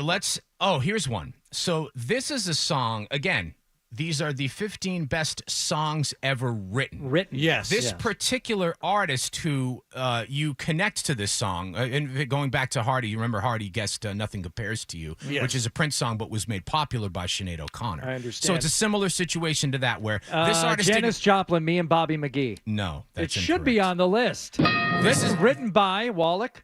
Me and Bobby McGee. He recently died. Yes, I know the answer. Who is to it? this. Chris Christopherson. Chris Christopherson. Of course. How did I not get that? So we have an issue. We have an instance here where the performer is not the person that wrote the song. The song was written by somebody else, but this performer made it a huge hit, and it's another soundtrack song. So those are some hints for you as Johnny Cash, I Walk the Line. well. That's incorrect. Well, there's a kind of soundtrack song. I have no idea. Whitney Houston, Queen of the Night. Oh! Yeah. All right. That was Dolly Parton. All right. We have not brought up Led Zeppelin.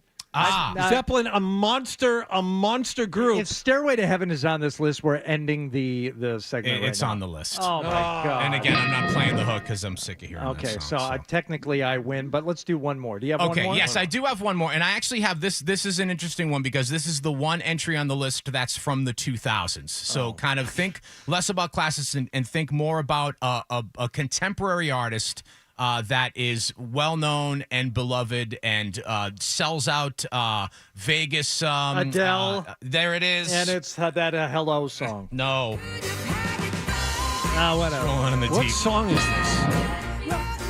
I feel like they felt they needed to have something from the 2000s on the list, so they threw this one on there. I'm not saying it's a bad song. I happen to like the song. I happen to think Adele is a fantastic songwriter and performer, but that feels more like a four-stand. I've never seen Maz more happy than when he went to see Adele in concert. He Really? was so proud of himself for going. I heard it was an incredible show. I don't know. Is she still doing a residency or is that done? Apparently she wound it down. Apparently she's taking a break. Yeah.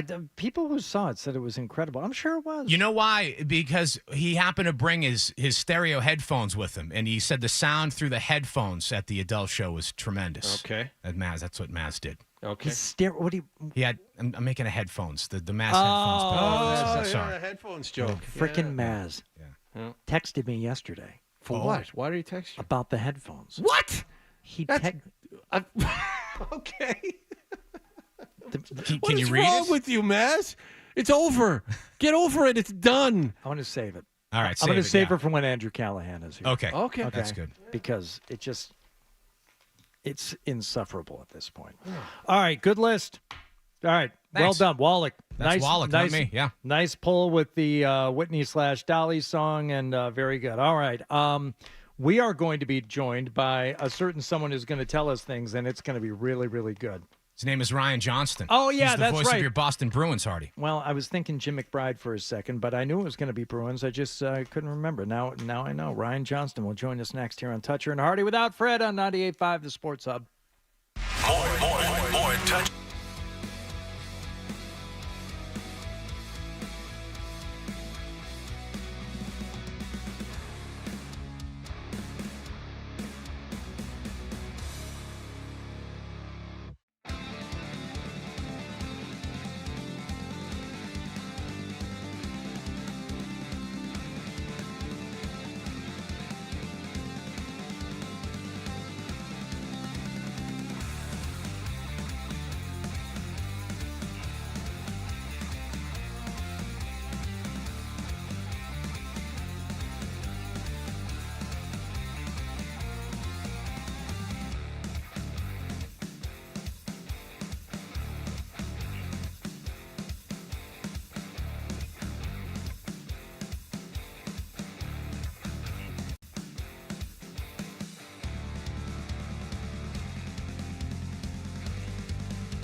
Garden as the Florida Panthers come to Boston and end a 2-game losing streak with a 4-3 win today over the Bruins.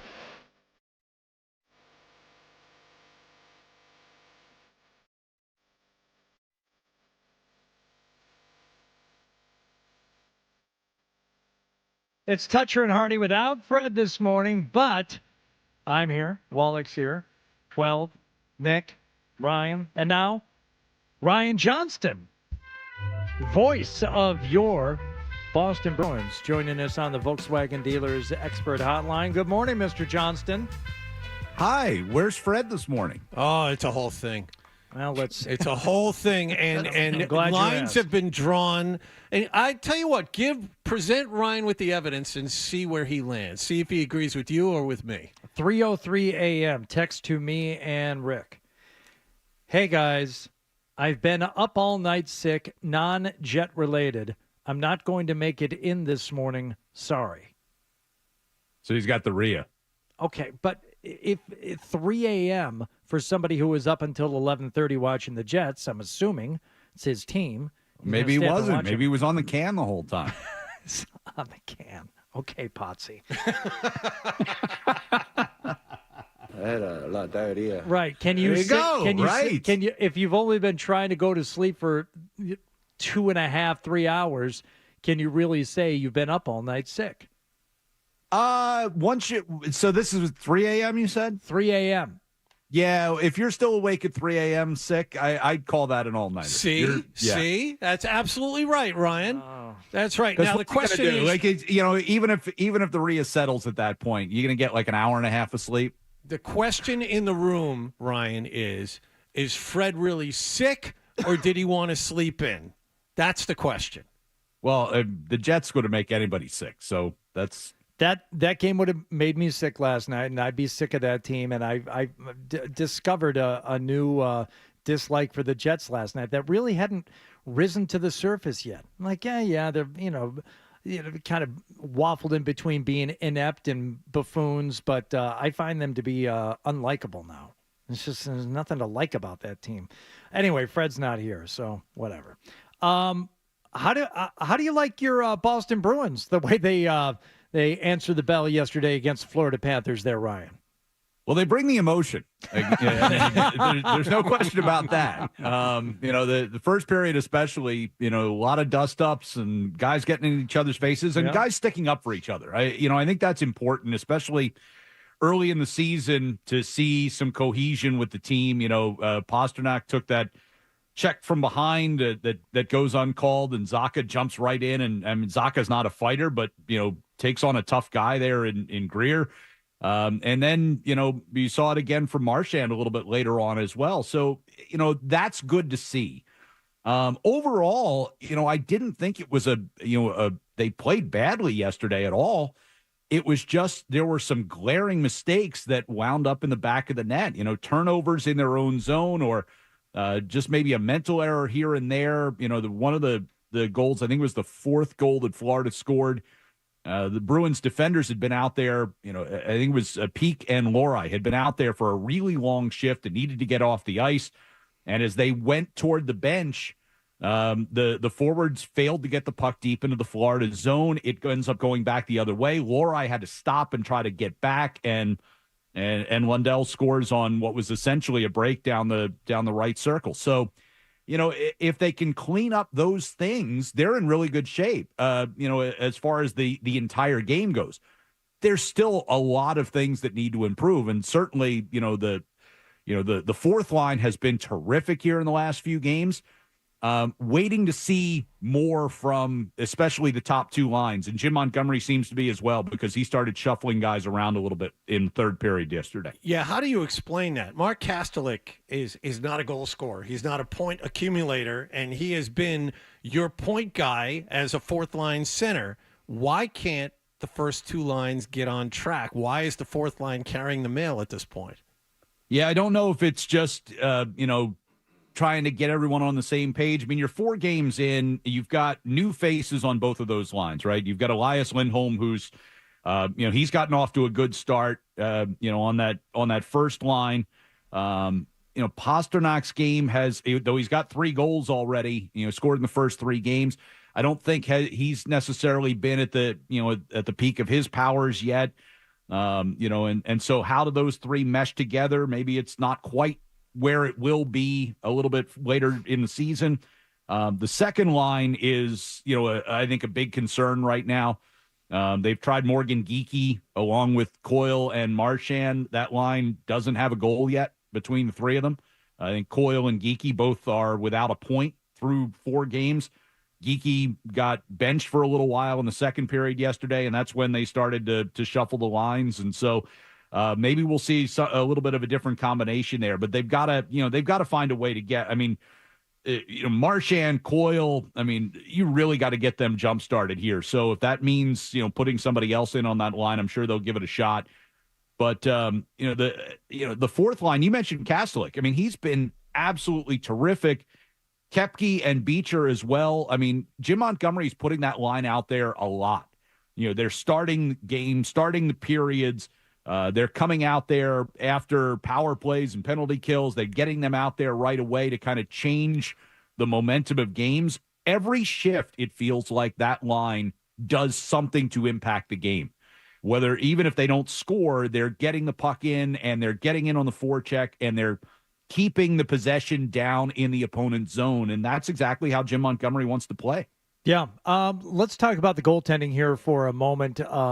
Swayman specifically, he was obviously missed in the first game. You saw Korpisalo struggling a little bit, although the defense didn't do much to help him. How has Swayman looked after, in your eyes, Ryan, after not having played much this summer except against college players, really? I was really impressed by the way he played on Saturday. He was terrific. By far the number 1 star in that game. The Bruins end up winning in overtime 2-1. He made some huge saves. I think it was 33 out of 34 for the day. It was a lot better than you'd expect from a guy who had been out for a few weeks. I know he was over working out at BU to stay in shape and all that, but you're not facing NHL shots and you're not, involved in games and things like that. So, his first game out was, he was decent. Second game, he was terrific. Yesterday, I thought he was good. There was one shot that beat him, but it was a clean shot that nobody's in front of him. But it was just a good shot that beats him cleanly. But overall, I think he's been good to this point. So much of what we talked about, especially in the first couple of games, and we saw it a little bit yesterday, is the guys in front of him aren't helping him. And whether it's a turnover in the defensive zone or turnover right behind the net, as one of the Florida goals ended up being yesterday. I think it was the first goal of the game. He needs a little bit more help in cleaning up the front of the net. And, he's going to be I'm interested to see how many games he ends up playing. I asked Jim Montgomery yesterday before the game about how they'll settle into their rotation here. And he said, it's been difficult to put a plan together because they didn't know when Swayman was going to be available. But starting this week, he said they're going to really sit down and kind of map out where they feel like the best uses of both Swayman and Korpisalo are going forward, and they'll try to stick to that plan. They have this 3-game road trip coming up. I know the Avalanche have not started well, and Utah plays in the most unusual place that you can imagine. I don't know if you've seen videos of it yet. There are walls behind the net. They're playing in a basketball arena. But is this road trip important at all, considering how up and down that they've been, or is just everything way too early? Yeah, I think, if you look around the league, there's some weird things happening. There was an 8-7 game yesterday. The teams are just trying to figure out who they are. And that can take, the old adage is, American Thanksgiving, right? That's when you gotta be in the playoff structure by then. If you're, that's kind of, I think, how, teams really look at it. The first 10, 15 games, you're still trying to get to know each other. Most teams don't play their full lineups during a preseason game, so you really haven't had a chance to see these guys together and Training camp's a little disjointed because of the preseason games as well. You don't get as many practices as maybe you would like. And so I think that's a big part of it. I'm looking forward to the trip here. Colorado's gotten off to an 0-3 start. They're giving up a lot of goals right now. So hopefully that will continue tomorrow night. Utah, you mentioned. I'm going to take umbrage with the strangest place you can imagine, because remember, this is a team that played in a college rink in Arizona. That's right. 5,000 seat place at Arizona State. But that arena, and I've only seen it on TV, obviously, that arena at least had sight lines. If you take a look at where Utah is playing right now, there are like 4 or 5 rows behind each goal, and then there's a gigantic wall that goes straight up, and people sit on top of this wall, but if you're 4 or 5 rows back, you can only see 3/4 of the surface. Well, there is when the Islanders played in Brooklyn and they had the cars up against the glass in the corners. I mean, that was kind of the same thing, a basketball Center. Arena being used for hockey. But from what I've seen at the Delta Center in Utah, a sizable portion of the upper deck at the ends, you can't see the goal. Yes.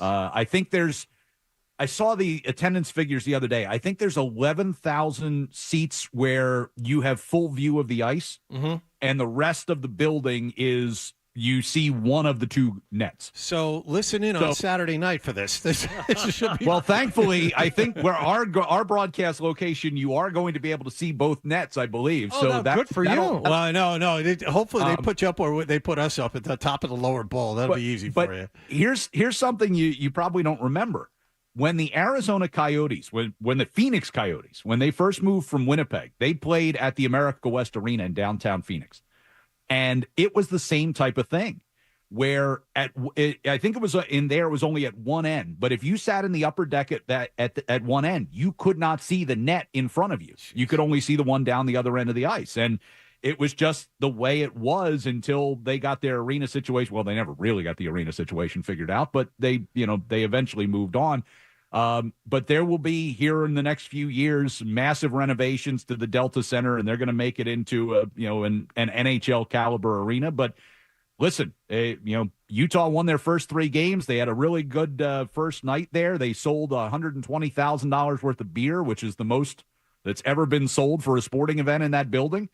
And so we're going to be their second home game on Saturday night. They've been on the road ever since. So looking forward to checking that out and seeing it for myself. Is it a designated drinking club? Don't you have to have one of those permits in order to sell that much alcohol around there? Apparently, they've loosened the restrictions in Utah in the past few years. It's not like it used to be. Yeah, coming into the 20th century with their drinking.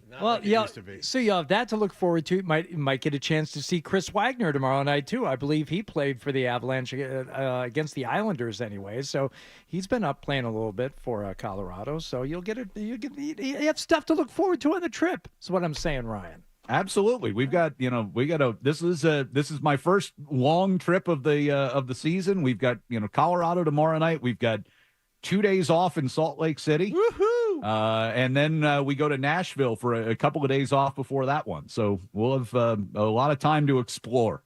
Bust out the old COVID mask while you're in Salt Lake. I understand it's a real dust bowl these days. People leave it. Seriously, it's just dry as dirt, and the dirt's in the air, very dusty in that area. I'm just going to be worried about catching my breath. It's broadcasting at elevation is going to be a new challenge for me. And who knows? Maybe you could catch a case of the sniffles and have to bang out of work, a la Fred Toucher. You never know. You might be up all night sick, even though you only tried to sleep for 2 hours and you call it all night. We don't know. Just thoughts and prayers. Ryan, thanks. Hey, Hardy, the RIA waits for no one. That's You're convinced it's RIA. Well, that's what Fred would be saying if either one of you were out. It's got to be the RIA. That's true. And I already had my battle with it last week. I heard. Yeah. Fred was nice enough to share that with everyone. I know. And we can all rest easy that if it is RIA, Fred will tell us all about it. I know. Tomorrow when he's back, or the next day. Well, you're assuming he's going to be here. He may not be here tomorrow. That's true. Yeah. That's true. All right, Ryan, great job, man. You sound great. Yeah. Appreciate you taking the time for us, and have good luck on the trip. All right, have a great day, guys. Have fun, Ryan. There goes Ryan Johnston, your voice of the Bruins here on 98.5 The Sports Hub. As I said, Fred is out, but Andrew Callahan set to join us at 8. He has said, I'll come a little early. help you boys along, which was nice of him. So he will join us next after John Wallach gets us going with the Hub headlines here on 98.5 The Sports Hub. Sports Hub headlines. Bruins are now 2-2 on the season. They lost at home to the Florida Panthers 4-3 yesterday. Sam Reinhart and Anton Lundell, 2 goals apiece for the winners. Bruins go 2-1 on the homestand. They're in Denver tomorrow night to play the Colorado Avalanche. Patriots will practice tomorrow. Yesterday, the team released their former starting center, Nick Leverett. Their next game is in London on Sunday against Jacksonville. And the Celtics wrap up their preseason tonight in Toronto. Celtics trying to sweep their preseason schedule. They're 4-0 so far. Grandy and Max have the call at 7 here on 98.5 The Sports Hub. Sports Hub headlines are brought to you by Rapid Flow Sewer and Drain Cleaning. This season, the last thing you want at your bar or restaurant is a sewer backup on game day. So call 800-286-FLOW or visit rapidflowinc.com. With Rapid Flow, one call solves it all. I'm John Wallach at Boston's Home for Sports, 98.5 The Sports Hub. Your next update at 8 o'clock. You're listening to Toucher and Hardy on the Sports Hub.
It is Toucher and Hardy. We are brought to you by FanDuel Sportsbook. Make every moment more with FanDuel. Fred Toucher not in today, out sick. So Andrew Callahan, who is scheduled to join us at 8 a.m., made an early appearance, which is good because we have things to get to before we start talking Patriots and football. And Andrew Callahan, Patriots reporter and columnist for the Boston Herald, is brought to you by DN Van Lines. Yeah. Moving your home or business and need a recommendation from someone? How about almost the entire staff here at the Sports Hub and the Sports Hub itself?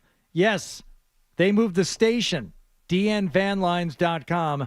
Andrew is here with us in studio. I'm just happy he's spending some time with us, man, because the man does podcasts. You were on TV last night. I mean, he's just, I'm glad that you kind of lowered yourself to the radio medium here. I'm very pleased to see you today. I'm glad I was just up at 5:30 for that text from Adam being like, hey, you want to come in early? And I was like, well, I'm up. So, yes, I was going to be here. Anyway, it's a blast hanging out with you guys. You got to wear a suit on TV here. It's always the hoodie.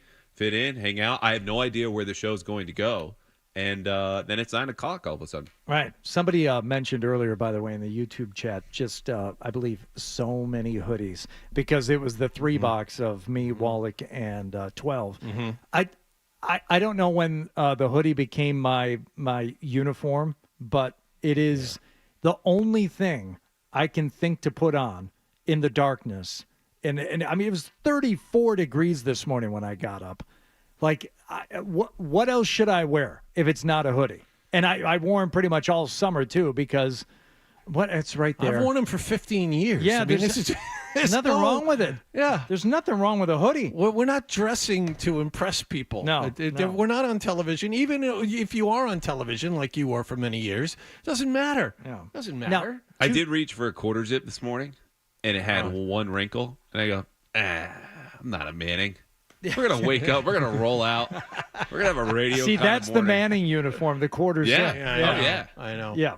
Has Belichick gotten one, though? Like, I have not stayed up for a lot of these games. I'm doing more film, like you're saying. My podcast on Monday nights, it's Andrew sitting alone, talking to himself and drinking alone. Is how those usually go. So I don't catch the Manning cast. But Bill, as we know, is a hoodie guy. Is he converted yet? I tried watching last night. I didn't see any of Bill. I saw some of Jason Bateman and Will Arnett, and we're going to play that at 9 o'clock. It sucks. It's not good. It's really, really, it's a problem. Wait, Arnett and Bateman were bad. It's not even their fault. It's a stupid Zoom TV show. Yeah. It's a stupid Skype TV show, which we suffered through enough of during COVID. No more. If you're going to do a TV show and you're going to put it on a big platform like ESPN or ESPN2, and you're going to have the Manning brothers and solid B-listers like Bateman and Arnett who are promoting their own podcast. We're now promoting the Smart List podcast, which I have listened to and I find value in. Give me some production value or I'm not going to watch. And I flipped over for a minute. I didn't even flip over. It was Marcy, my wife, who wanted to flip over because she was like first on board the Smart List podcast. She's like, oh, Bateman and Arnett on this. I want to see it. And she flipped over. And it was on for 10 seconds, and we'll get to it at 9. I said, can we not? Because this sucks. And I start getting angry, and I just start yelling at everybody. I'm like, I can't watch this crap. It sucks. So you said B-listers, though, like it was a diss. I know I would take that as a high compliment. I don't know if Will Arnett and Jason Bateman would be offended if they were B-listers when you said that, when you consider all Hollywood. That's pretty good. Hollywood B-list is huge. They're not getting Brad Pitt and I can't think of another A-lister. They're not Clooney. They're not getting Brad Pitt and George Clooney to come on the Manning cast. They're getting B-listers, and those are solid B-plus listers. No, that's a good get for them. But they ruin it with their I almost swore. With their crappy production, and good enough. We'll just zoom everybody in from 4 different locations. What could go wrong? You'll hear at 9 o'clock what goes wrong. It sucks. It's bad TV. So they should feel like crap, like the Patriots defense, apparently. Well, see that? According to Gerard Mayo, they should all feel like crap. We got time to talk Patriots. We got 2 other things to discuss. No reason. First. You have a full hour after this. I don't have a rundown, so I'm ready to go. What are those 2 things? Rundown. I don't think rundowns exist here, dude. You're adorable with a rundown. Isn't it great when you go into NBC Sports and there's like there's like 4 producers who have like planned the show to within an inch of its life, and it's tight, and there's like actual content. Well, you guys and they know get to that. all the things. Yeah, Wallach, they I don't wouldn't know invite that. you. I got blackballed from that place a long time ago. I mean, These are A-list producers, Hardy. Well, we have A-list producers too, but they tend to let us cook a little bit here. There, you don't have to. The cooking is done. You're just a sous chef. I'll be honest too. When I go there, I'm a little bit of a pain because I say, "Hey, as soon as that's done, please email it to me." Like I want my stats laid out. Oh, they I want my what background, a brown noser. No, it's not even from them. love It's like they would rather me just show up. Like Felger and Holly will be there at 9:57, sometimes in the newsroom.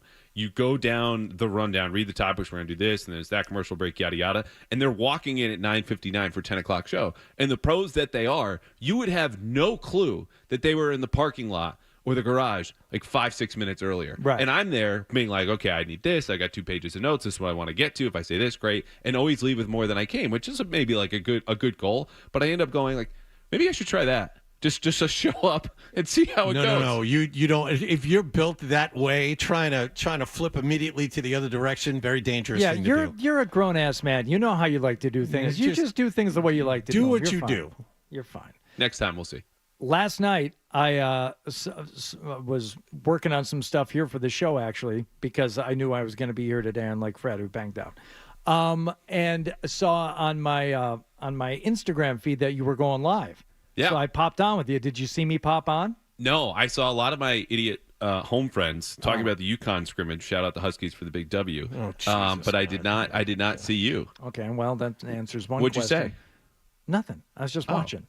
What'd you think? You don't see who's watching?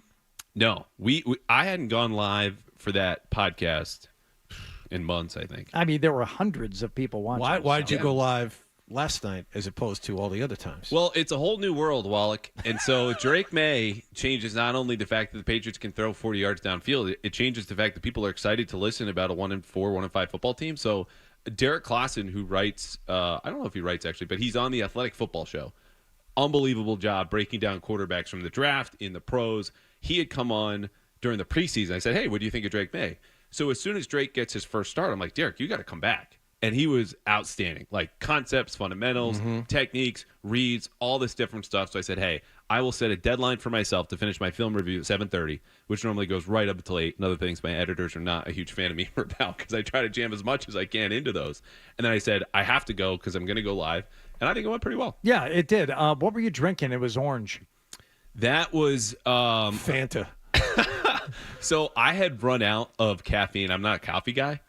And running on the little sleep that I had, that was pre-workout just to keep me going through the end of the night. You ever had any pre-workout, Hardy? The drink is called pre-workout? Yeah. Oh, no. I didn't know what you were talking about. Oh, yeah, absolutely. Yeah. It's part of my regimen. Put that right next to my muscle milk. Fred's sipping pre-workout at home just to get through this terrible illness that's well, keeping there him could from be hanging out with Pedialyte him. if it's the Rhea because it dehydrates you. No, this is okay. So if you guys are up for this, there's a bit somewhere in here for people who have never had pre-workout, which I used to lift more than I do now. But basically, it's caffeine and a bunch of other things that you can't pronounce on the ingredients list. And not only do you feel this kind of like surge of energy and you're shaking a little bit, you get what we know as the tinglies, like throughout your body, tingling a little bit. So I was running on E at that point, then had to go live, then do TV later. I said, okay, I can't have any more regular diet soda, any kind of caffeine. We're just going to go straight to the good stuff. Pre-workout. Yeah. But you didn't work out. Wouldn't advise, no. You didn't work out. All right. So that answers one question. And then the other question I have, we may have to let this bleed over into 8 o'clock. I think we're fine. We can probably cover it. Let it breathe. We got time. You want to? Sure. All right. Because this goes back to what happened here last week. Yes. With the headphones. Oh, yeah. Because I got a text from Maz. Oh, so wait, this is gonna start and open up a whole new thing. Let's go to break and then start 8 o'clock with that. I'm willing to shoot it around the room. You want to do that, 12? I like John Wallach's idea. Okay. And then eventually at some point this morning we'll get to the Patriots and Drake May and everything else. Andrew. I'm good, whatever. But I'm here still tingling. You are in the eye of the headphone gate storm. You are right there whether you want to be there or not. Oh, I got a heads up on the way in. Okay. No. Just so you know. All right, we'll do that as we continue here with Andrew Callahan this morning on Toucher and Hardy on 98.5 The Sports Hub.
And with a loss yesterday, 4-3 to Florida at TD Garden, the defending Stanley Cup champions got 2 goals apiece from Sam Reinhart and Anton Lundell on a day when they were missing Matthew Tkachuk and Alexander Barkov.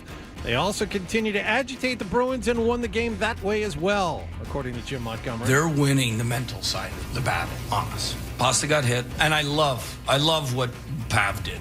Went in, defended him. That's great. But the penalties after that, I mean, it's just not discipline. Bruins have split the first 4 games of their regular season. They head out now on a 3-game road trip, which begins tomorrow night against the Colorado Avalanche. As for the Patriots, today's a player's day off. Yesterday, the team released offensive lineman Nick Leverett. The Patriots play Jacksonville in London this coming Sunday. Josh Allen threw a pair of touchdown passes and ran for a third score to lead Buffalo by the Jets 23-20 on Monday Night Football. Miami head coach Mike McDaniel confirmed yesterday Tua Tagovailoa will play again this season, and the Celtics will try to sweep their 5-game preseason schedule tonight when they visit Toronto. Grandy and Max have the call at 7 here on 98.5 The Sports Hub. Sports Hub headlines are sponsored by Matthews Nissan of Wellesley, 15 minutes from Boston on Route 9 East, family owned since 1973.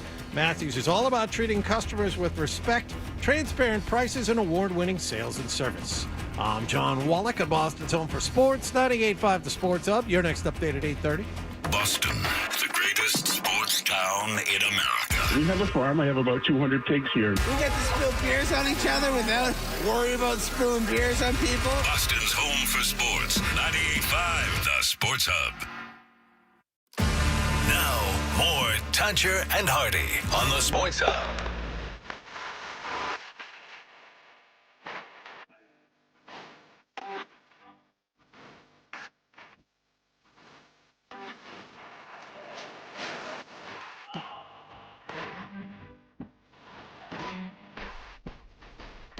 Hello? There it is. All right, Andrew Callahan is with us once again. Andrew is brought to you by DM Van Lines. Moving your home or business and need a recommendation from someone? How about almost the entire staff at the Sports Hub and the station itself? They moved the station.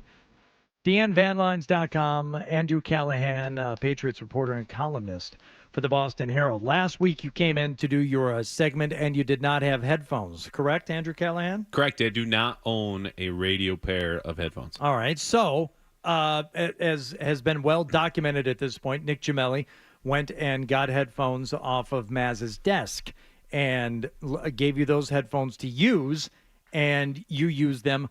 And at some point after you left here, the headphones did not get placed back on Maz's desk, and this began Headphone Gate 2024, which still continues as of yesterday afternoon. So, Andrew, let me ask you, when you finished your segment with us last week, did you know they were Maz's headphones? Yes, this was my plan all the time, Hardy. I have been plotting and working for weeks just to weasel my way into the show. Yeah. I've been doing things to Maz's headphones that he doesn't even know about. Okay. Now, and then I give them back to Nick, and he's in on it as well. Okay. Do you know Maz? I think I've met Maz twice. Okay. Good guy.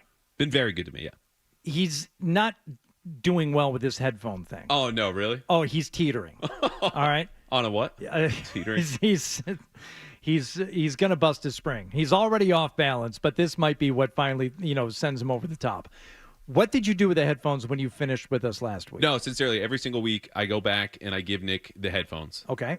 Because he's gracious enough. I think I've had a couple different pairs, if I'm not wrong. I don't All know right. Nick's, around, but that was it. So that was it. That was it. Yeah, completely. All honesty, that was it. What headphones are you wearing right now? These are Nick's. Okay. Nick, these are your headphones you gave Andrew to wear today? He says correct. I just want to let you know the text that I got from Maz yesterday at He's still on about 3:44 p.m. Just out of the during his show. During the show. Yeah. Are you guys effing with me on these headphones? A pair showed up on my desk today with no message, comma, etc., period. I text him back. I have nothing to do with it. Leave me out of it. I want no part of it. If nominated, I will not run. If elected, I will not serve. Sure. Maz texts back. I just wish someone would own up to it. It's fine. This is just weaselly.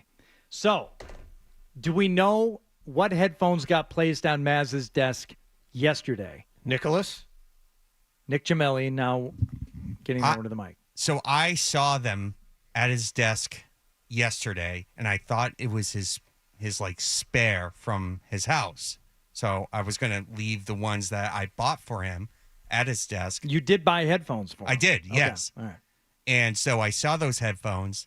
I also saw they were wrapped around the cord was wrapped around the headphones Which like you a do- madman. You don't do that. You don't do that. The coiled cord on these the industry standard Sony headphones, you just leave it loose. You either put them back in a bag. I just put them in my backpack, but you don't wrap the cord around the headphones. You just leave it loose. It's not supposed to be stretched or tightened or Right. anything. And I would never wrap them like Okay. that. So I saw them and, I didn't want them to, grow legs. So I kept the new ones. I'm going to give them to like Armand or like Rick or something like that. But then he texted me yesterday to give to Maz. He texted me yesterday asking the same questions. And I was just like, I now believe it was Zolak who took the headphones. I do. Okay. I wouldn't put it by him. Okay. I'm telling you right now, Yeah. I'm 99% sure it was not Zolak. Really? Yes. Why? Just from speaking with other parties involved, and no, I haven't spoken with Zoe directly about this, but Zoe came in with headphones yesterday that were not Maz's headphones, I'm pretty sure, and I don't think Zoe wraps the cord. Zoe knows not to wrap the cord. Does he though? Couldn't that be someone Yeah. covering their tracks though? Does he? Like though? if you're inside the business yeah. and you know, hey, a professional would never do this. A host who's been on the air for 10 years would never do this. This is a guy who thinks That's way how too I would much. cover my track. You're Yeah. also protecting people. These sound like sources. Like when I'm trying to talk to someone about something I learned and someone within the organization told me I heard this from blah, blah, blah. So Like, you should parties respect that and involved. stop asking him. No, about I don't have to do this. I'm a radio host right now. Here's the thing though with Zoe. If you were going to sneak around, and Zoe can't sneak around, right? He's a rhino. So there's no sneaking around. He's on everyone's radar because of Maz calling Zoe out for taking things off his desk, snacks and whatnot, and just messing with stuff that isn't his. But he could not go into that area and put the headphones back on his desk unnoticed. Somebody would notice that he did it. But wouldn't that be the perfect disguise? Oh, it couldn't be the rhino lumbering around. Do you all due really respect, think Zoe. the rhino thinks all these things through? I don't know. I don't know, Hardy. I don't think the rhino It thought, sounds thought like about that. a fair prank. Maybe poke the bear a little bit. You said he's teetering. There's a lot of that going on, supposedly. Well, our chief engineer at one point offered up to grab video, but then they said that video does not cover that area. Right. Yes. So we can't check the video to see who put the headphones back on the desk. I just can't think of another person that would wrap the headphones like that, like a maniac. It was just like wrapped really, really tight. And the first person I thought was Zolak, but you're telling me that it's not the case. I don't think it is. Okay. All right. Okay. Would Zoe call in? Does he listen in the mornings? Constantly. Yeah. He's going to beat me up. No. Better you than me.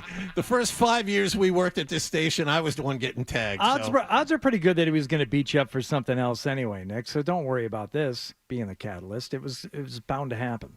All right. So, Andrew, you've acquitted yourself nicely of this whole situation. Now we can move on and actually talk about the Patriots. Well done. Fun to watch for a change. Yes.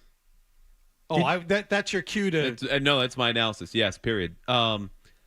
No, look, it's a whole new world offensively, and this isn't saying Drake May is going to be a quarterback here for 10 years or 12 years or 15 years. I don't even know how Sunday is going to go against Jacksonville. But what I saw against the Texans this past weekend were things that we had not seen in years from a Patriots quarterback. Drake May already has a touchdown pass that traveled longer than 35 yards in the air. This is shout out Mike Reese in ESPN Stats and Info. As Mac Jones did in 3 seasons. Right? That touchdown pass we all wowed at and saw in the first half. Mac Jones had one of those his entire time here. That was a Hail Mary, though, wasn't it? Yeah, but more or less. And it was also deflected at the line off of Scotty Washington, then ends up in Jacoby Myers' lap. So it was not intentional. This, of course, was intentional, pinpoint, insane throw, whether you know the next-gen stats or not. The other part about that was their longest completion at home in 2 years. Like, this is an offense now that I've been saying is no longer stink and dunk, right? Little bits down the field, dump-offs, checkdowns, slants, screens. Drake May can create plays on his own. He scored 21 points, obviously, season high, had almost as many passing yards as any Patriots quarterback has had in a full year. It's just different. And that I think everyone has been waiting to see since Tom Brady left. Okay, and you could immediately see, I could see outside of the first series where it was handoff, incomplete, whatever. And even the second series after the completion, the interception. But even on the interception, as Zoe pointed out on the broadcast, and I think multiple analysts said the same thing, that's just a live arm. That's just somebody who's juiced up, and he just overthrew it. It wasn't the most horrific pick you're going to see. It was just, all right, he got a little too much on it. He just sailed it. Beyond that, and once you got into the game, once he settled in a little bit, he looked more like a starting quarterback than, not to pick on Jacoby Brissett. He did his job here, and I think he accepted all of this remarkably graciously. Absolutely. Talking about how he knew he was the placeholder. It was his job to play the position, to help get Drake May ready. It's his job now to continue to make sure he's ready. So this isn't any knock on Jacoby Brissett, maybe more so on Mac Jones. He looks like the closest thing the Patriots have had to an NFL caliber starting quarterback going back to Tom Brady. I can't think of another one. It wasn't Cam Newton. It wasn't Cam. It wasn't Zappy. It wasn't Mac. It wasn't Jacoby Brissett. Well, the height of Mac Jones his rookie year, everyone else is saying we got a quarterback here. But we know that was different, right? Like, he was well protected. He had weapons you could argue then were better than the ones that Drake May has now. And I'll add this. It's not just like the arm and the legs that were all wowing and you expected, because that's who he was at North Carolina. There were nuances here within the game, Hardy, that I look and go, okay, he's doing advanced stuff. Not only advanced stuff right away, but against a great defense. First example, this is probably my favorite play of the whole game. They're backed up at the start of that 2-minute drill right before halftime. And he makes a full field progression read, goes all the way from the left where he had a two-route combination. That's covered, goes all the way back to the right. The pocket's closing. He lets it out for Demario Douglas and takes a huge hit. Douglas gets it, zips up the sideline for 22 yards. That's toughness, it's focus, it's processing. And the throw he made was basically taking a hop step. Like, this was off platform. This was all arm talent stuff that quarterbacks who have been here before can't do.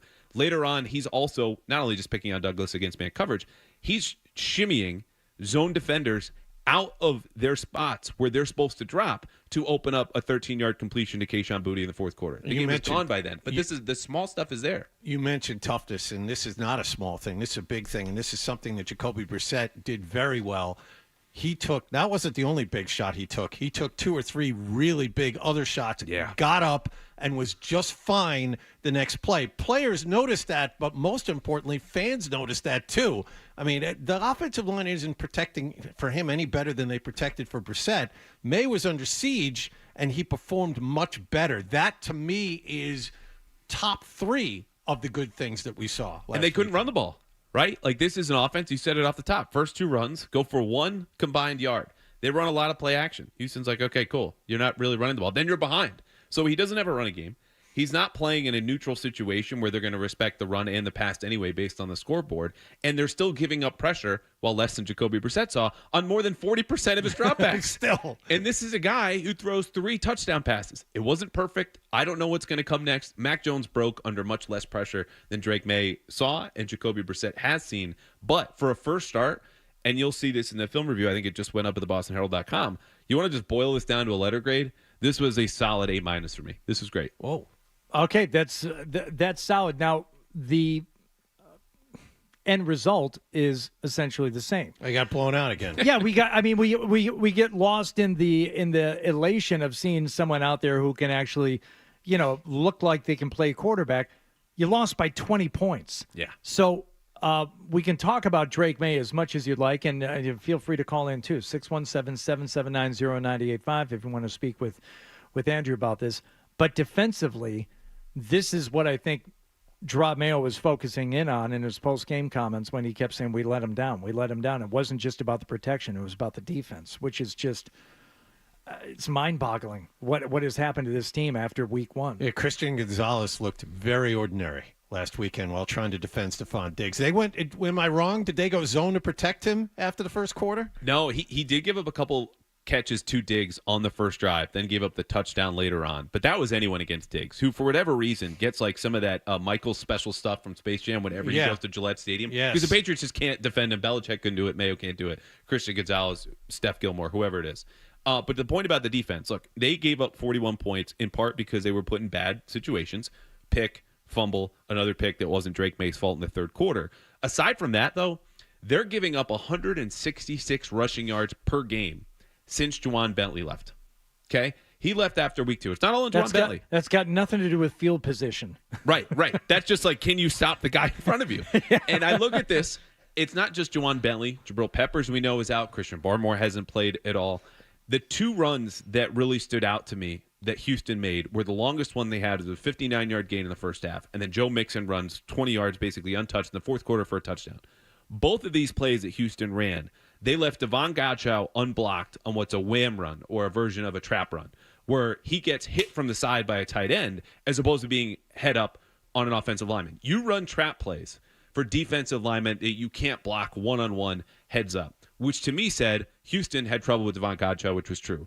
It also told me they don't really care about anyone else in that defense right now or think they'll have much trouble, and they did not, because Bentley's replacement, Raekwon McMillan, doing his best. Right now, it's not good enough. He gets washed out of both gaps. Keanu White loses an edge. Anthony Jennings lost an edge, which is rare. But Godchow's the only one holding up personnel-wise over the last 4 weeks, and that's just never going to get it done. If you want to see a good video breakdown of this and what Andrew just said, you can follow him on Twitter at _Andrew Callahan. Lots of good stuff there that Andrew's pumping out the content, buddy. My man. I love it. Yeah, I saw this earlier. Yeah, Houston called wham on their longest run, 59 yards and a 20-yard touchdown. So we'll continue talking defense. We'll talk about Drake May, the expectations for this Sunday in London against Jacksonville. This should be a win, by the way. Okay, well, we'll They're see. 5.5-point dogs. I know. This still should be a win. We'll see what Andrew has to say I about know. it, John. I know. Let's not should the man into a take that he's I'm not shoving ready to him take. right in there. Yeah. Are you guys going to take a knee on two stats on the line today, by the way, No. with Fred out? Because Fred's the only one on a winning streak among the three of you. No. We have prepared for it. Oh, okay.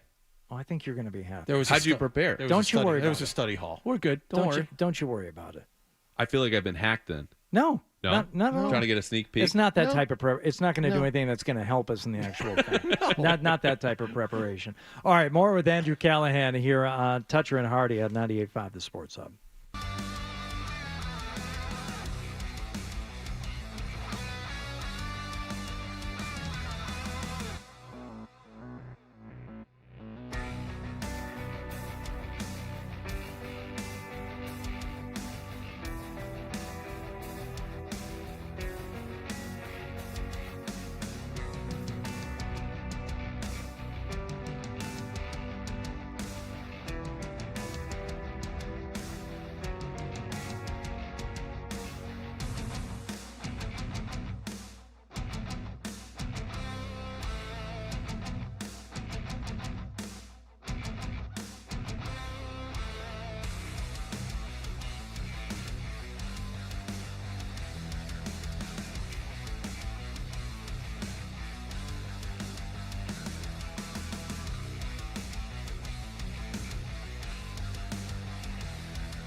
Start your Got your finger on the pulse, Fred. Seldom right and never wrong. Right here. Is that Toucher or is that Hardy? I know, looks like a poodle. It's an effing poodle, dumbass. The Sports Hub. Obviously disappointed in our performance overall. We just got to play better. We got to coach better. We got to win the turnover battle. Got to do a better job with penalties early in the game. Had a lot of penalties that just nothing good comes from that. I would say in the second half, it kind of settled down as far as the penalties were concerned, but we just can't play that way.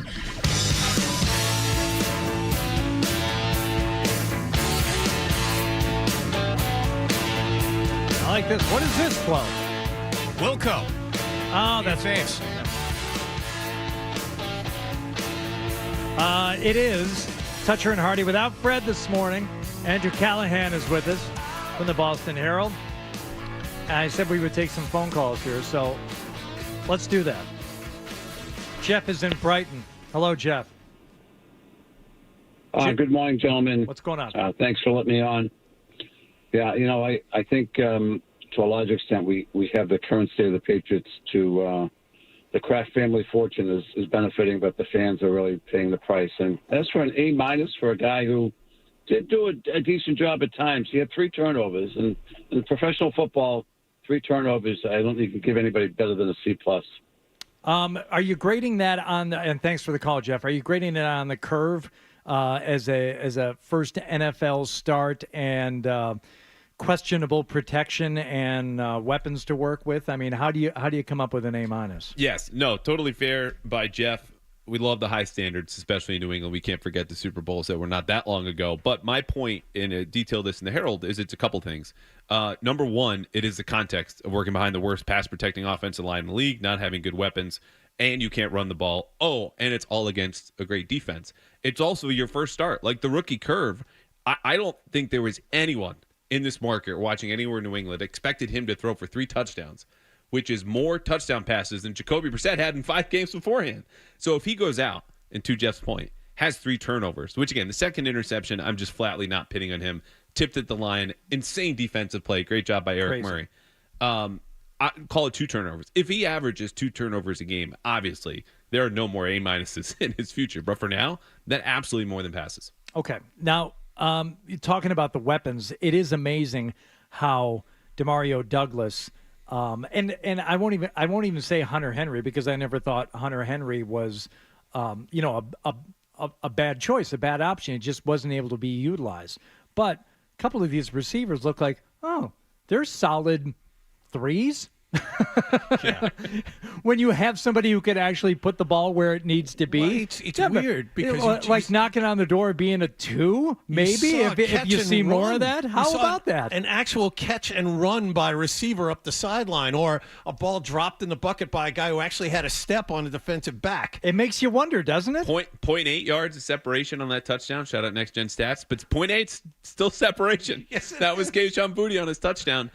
Yeah, it was partly the activation of the deep passing game. Drake May had, again, the deepest touchdown that we've seen from a Patriots quarterback in almost 2 years, as many as Mac Jones had his entire time here. Jacoby Brissett was just not even attempting those throws. It was longer than any completion he had through the air. The other part is Houston played a ton of man-to-man coverage and blitzed a lot. And so once Drake got his arms around this game, you could see him mentally settling in after the pick. Nerves are gone. He was attacking rightfully at Pop Douglas when it was, okay, you want to play man? You want to do one-on-one? You want to go heads up? That's my guy. And so he fed him over the middle, crossing routes. I don't think I saw an option route in there, but they'll get to it. And so that was them playing matchup ball. And that's what I've been asking for. Like, you would think I'm trying in a roundabout way to get Demario Douglas's number or affection. The way I'm like, give him the ball, put him on the field more. But even Sunday, he played fewer snaps than Jalen Polk and Kayshon Boutte because he's coming off the field in 2 tight end personnel. He's got to be out there more. We saw what he did when Drake got him the ball. We'll come back around on the Patriots as they get ready to travel to London, where they will take on Jacksonville on Sunday morning. But with all that you were doing last night, Andrew, did you get a chance to watch much of the Jets and the Bills? I did see parts of the second half from NBC, and then when I got home, boy, I don't think I was missing much, though, when I was in the car. So 205 penalty yards. How many total flags were thrown last night? 22, I want to say. Or 22 accepted. 11 for each team? Yeah. That sound right? And there were others that were not. I mean, it's just a comedy sometimes watching two teams that at times cannot get out of their own way, more specifically the Jets. I don't know what it's going to take to get this team to not just get in their own way to the point. You have Aaron Rodgers at quarterback. There's no doubting the man's talent and the man's arm. But undisciplined doesn't do that word justice. They're just out there, freewheeling and freestyling and doing whatever it is they think needs to be done in the moment. And it's going to continue to cost them game after game, personal foul penalty after personal foul penalty, the offsides, everything about that team just says to me, you know what? Saleh wasn't the right coach to get him to the Super Bowl, but he wasn't the problem. So a few things on this. Number one, I don't think anyone in New England has a problem with the Jets self-destructing. Yeah. Number two, their mantra when Saleh got there, continued by Jeff Ulbrich, has been all gas, no brakes. First time they came into Gillette Stadium, granted this is 3 years ago, the Patriots ran so many screens and just plays to punish their over-aggression that they ran up 54 points, which I don't think we've seen in a season yet. Since then. Number three, to the point about the penalties, did that officiating crew look familiar to either of you? Was it a Hockley? Was it No. a Hockley? It was the crew that was here 2 weekends ago when the Patriots were getting flagged 12 times, and Nick Leverett got a false start for moving the ball back, which might have actually gone, or actually for moving the ball forward, which might have actually gone backwards. So my colleague Doug Kai tweeted this out, and I couldn't remember if it was the weekend before. He confirmed it's the same officiating crew that did Pat's Dolphins. So if you want to know why that game was ugly, yeah, the Jets are messing around because they're the Jets. It's also an officiating crew that loves their TV time. That makes sense. What were you going to say, Wallach? We were talking about Aaron Rodgers, and I wanted to play that sound for Andrew. Roughing the passer? No. This has to do with the last play of the game. Last play the Jets had where Rodgers threw the interception. And most quarterbacks will be, you know what? We got to execute better. I laid it out there. It wasn't necessarily a good pass. Rodgers went the other direction. Do you have it ready there, John? I do have it ready. I'm just not potted up in the other there room. we go. Okay. We good to go? Let's try it again. There's two verticals. Allen's down the seam, Mike's down the red line. So I'm looking at Allen. He puts his hand up, 3 guys go with him. So I'm throwing a no look to the red line. And when I just peek my eyes back there, he's running an inbreaker. It's got to be down the red line. I was throwing it to the red line, but when I got to about here, I realized he was running an inbreaker, so I had to kind of adjust it a little bit. But the play is 2 guys vertical, 1 guy down the seam, 1 guy on the red line. That is a quarterback throwing his wide receivers under the bus. Andrew Callahan, you've been at this for a while now. When was the last time you heard a quarterback directly do that to a teammate? Not a teammate, but Mac Jones had a couple of words for his coaches back in the day. We do remember the different. frustration. Of course, we remember that. But openly criticizing your teammate for running the wrong route the second the game is over. I mean, it's Aaron Rodgers. Like, what do we expect? Not that. To his point, if the receiver runs the wrong route, you could just say we had a miscommunication. Yes. So that way he went too far. There are 80 different ways you could have done that. It's also bold as hell to be like, yeah, I was throwing a no-look pass under 2 minutes left in a game we kind of have to win. And there was a wrong route. Maybe look.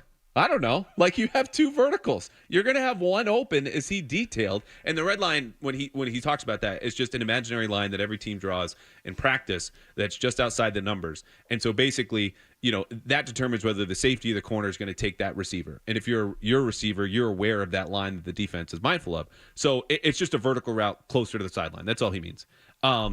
But yeah, there's a lot wrong there. But I don't know. I guess I'm not surprised by anything more with Aaron Rodgers, and especially when they're losing. Okay, let's talk about this game in London as the Jacksonville Jaguars will stay there and take on the Patriots on Sunday morning. What's the latest line on this game? Is it 5.5? It was 5.5 yesterday. Talk amongst yourselves. I will find it. and I will report it with accuracy. That surprised me. Some find it unconscionable. You got Still 5.5. Okay, you got Drake May in there. You lost by 20, and he's going to be a guy making his second ever NFL start.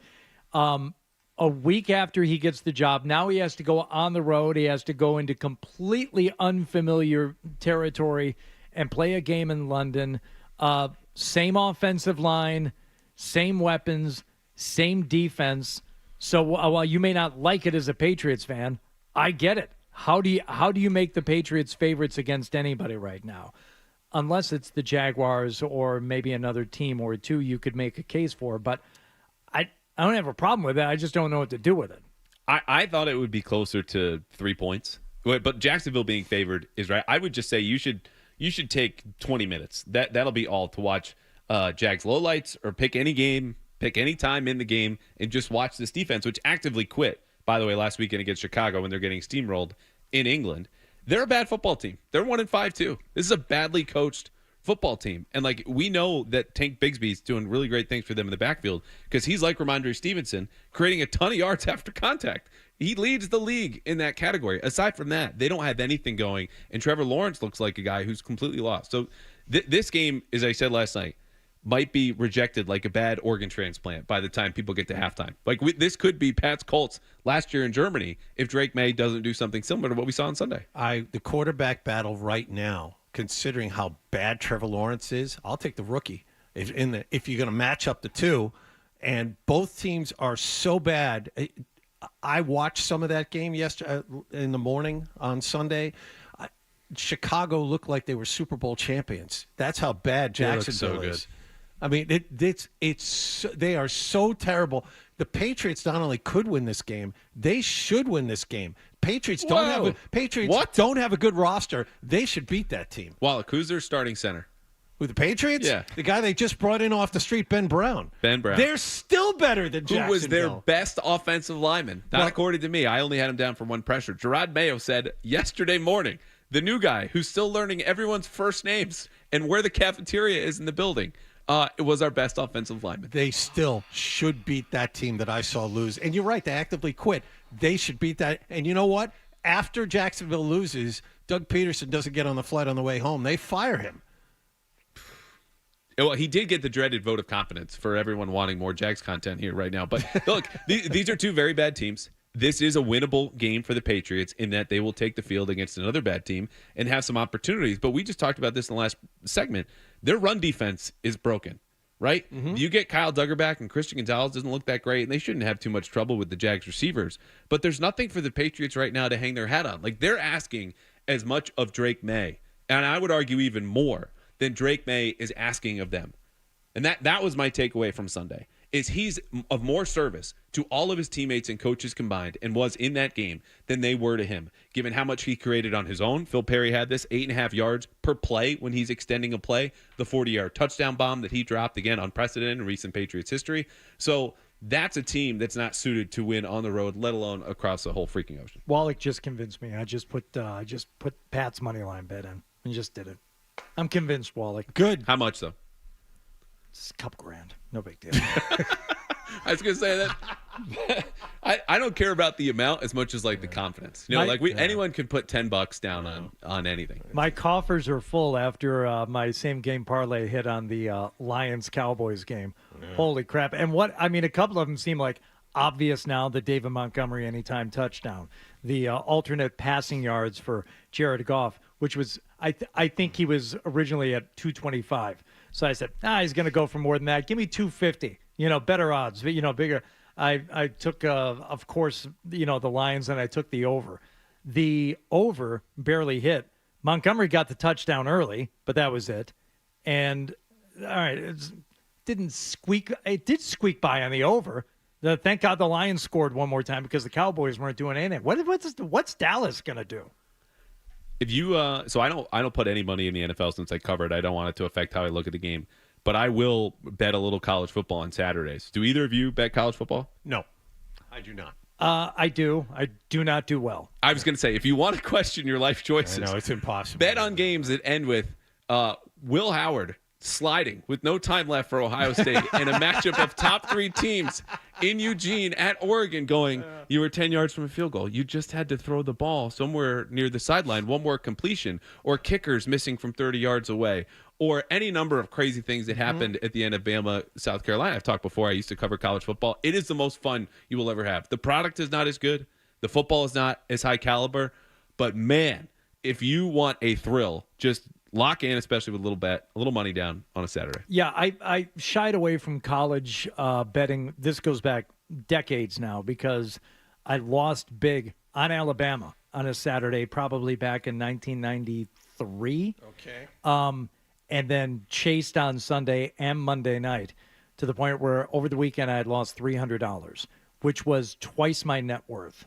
I mean, I was the guy that I had to pay back, my roommate, to pay the bookie. It took me weeks to pay off that $300. And I didn't bet any sports for a while, and college football for years and years after that. I mean, that broke me financially. So 1993, are you meeting, or your roommate meeting the bookie behind like a big Y? Big Y's around back then? Come to think of it, I never met the bookie. It could have just been my roommate who was taking my money. Oh. Which happens a lot. He probably had Maz's headphones too. You know what? I'm going to ask him about that. I still talk to him. Yeah. Thank you. Thank you for getting that back in my head. Very exciting 2 stats and 1 lie with Andrew Callahan, which has now become a favorite segment, one of the most highly rated and anticipated segments across the entire Sports Hub for the entire week. People are talking about it. There's a buzz in the building before, during, and after. So now we bring a new element to 2 stats and 1 lie. That'll be happening when Andrew Callahan stays with us here after Wallach's Hub Headlines, Toucher and Hardy. Sans Fred on 98.5 The Sports Hub. Sports Hub.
Brings me, though, to my 2 stats and a lie. 2 of these stats are obviously the truth.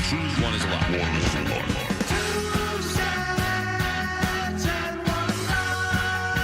Some imaging with this would be fun.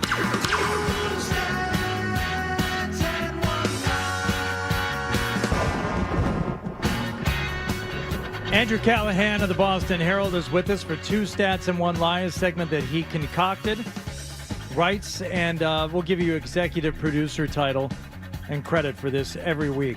That comes with a raise? Sure.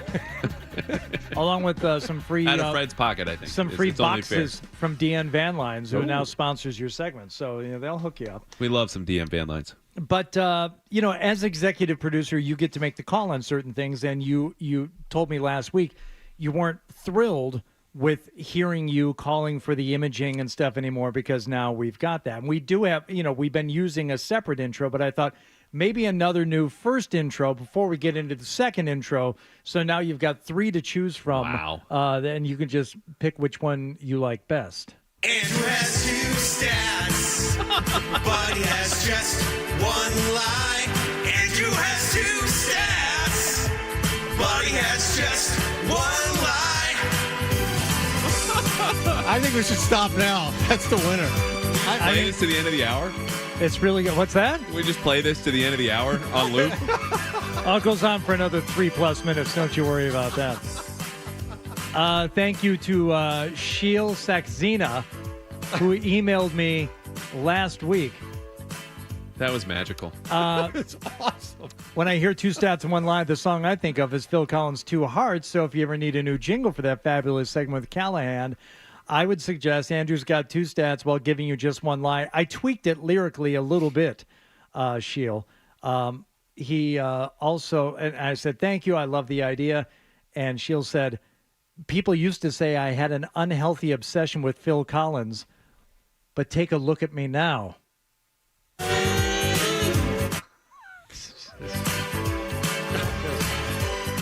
Take a look at me now because that's a Phil Collins song. All right. You can leave it up or leave it down, 12. Yeah, I can't. I was going to say, I can't. You got to kill the music so that you can then hit the sound effects. There you know what? I mean, as much as I like that one, the original intro number 2 is probably... Let's do this. It takes 2 stats from the other 9. And 1 lie, see if you can get it right. It takes 2 stats from the other 9. And 1 lie, see if you can get it right. I mean, that's gold. So which one do you want, Andrew? We're going to bounce. We're going to bounce around. We have to bounce around. There's too much heart and soul from Nick poured into all of those, as well as Hardy. All right, 2 stats and 1 lie. What are you've been keeping the stats on the 2 stats, 1 lie. Where are we at? So I'm at 9 and 6, meaning 9 times I have fooled what was in the 2 of you with Fred. 6 times you've nailed the lie. Last week, Fred was the only one to get this right. He's on a little heater. I think it's 2 weeks in a row. Maybe that's why he's out. He didn't want to break the streak. So 2 of the 9 were from me and Wallach last week is what you're saying. Yes. Okay, yes. I get it. I get it. All So right. started 6-0. You guys beat me back-to-back weeks, 6-5. Then I come back. So you're only Here we go. you're not keeping stats for how many times the 3 of us get it right, just your overall record. Yes. That's fine. That's fine. But we That's can go all right. back. We can find We the tape. swept I'm them the one executive week. producer. You so remember, we swept them one week. Yeah. All 3 of us got Yeah, it. that was week 3. Yeah. We're ready. I'm taking notes this Here we week. go. Let's go. Good. 2 stats and a lie. Patriots edition, week 6. Which of the following is a lie? Number 1, the last time the Jaguars were favored to beat the Patriots, as they are Sunday, Drake May wasn't born yet. Number 2, the Patriots have as many touchdowns as turnovers. Number 3, Demario Douglas has more yards after the catch than every other Patriots receiver has total. One more time, really quickly. The last time the Jaguars were favored to beat the Patriots, as they are Sunday, Drake May was not yet born. Number 2, the Patriots right now have as many touchdowns as turnovers. And number 3, Demario Douglas has more receiving yards after the catch than every other Patriots receiver has total. This is so tough. All right. The last one, just to clarify, not combined. This isn't like Jalen Polk and Kayshon Boutte and name your KJ Osborne combined. I appreciate you saying that, but I also think you're trying to throw me off with that by making me think it's Well, total synonymous with combined sometimes. a lie. See, I think the first one, all the Brady years, I think the first one's absolutely true.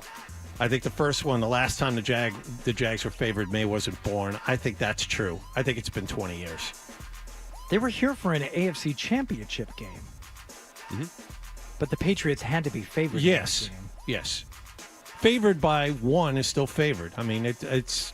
I think that one is true. So to me, it's between those last two.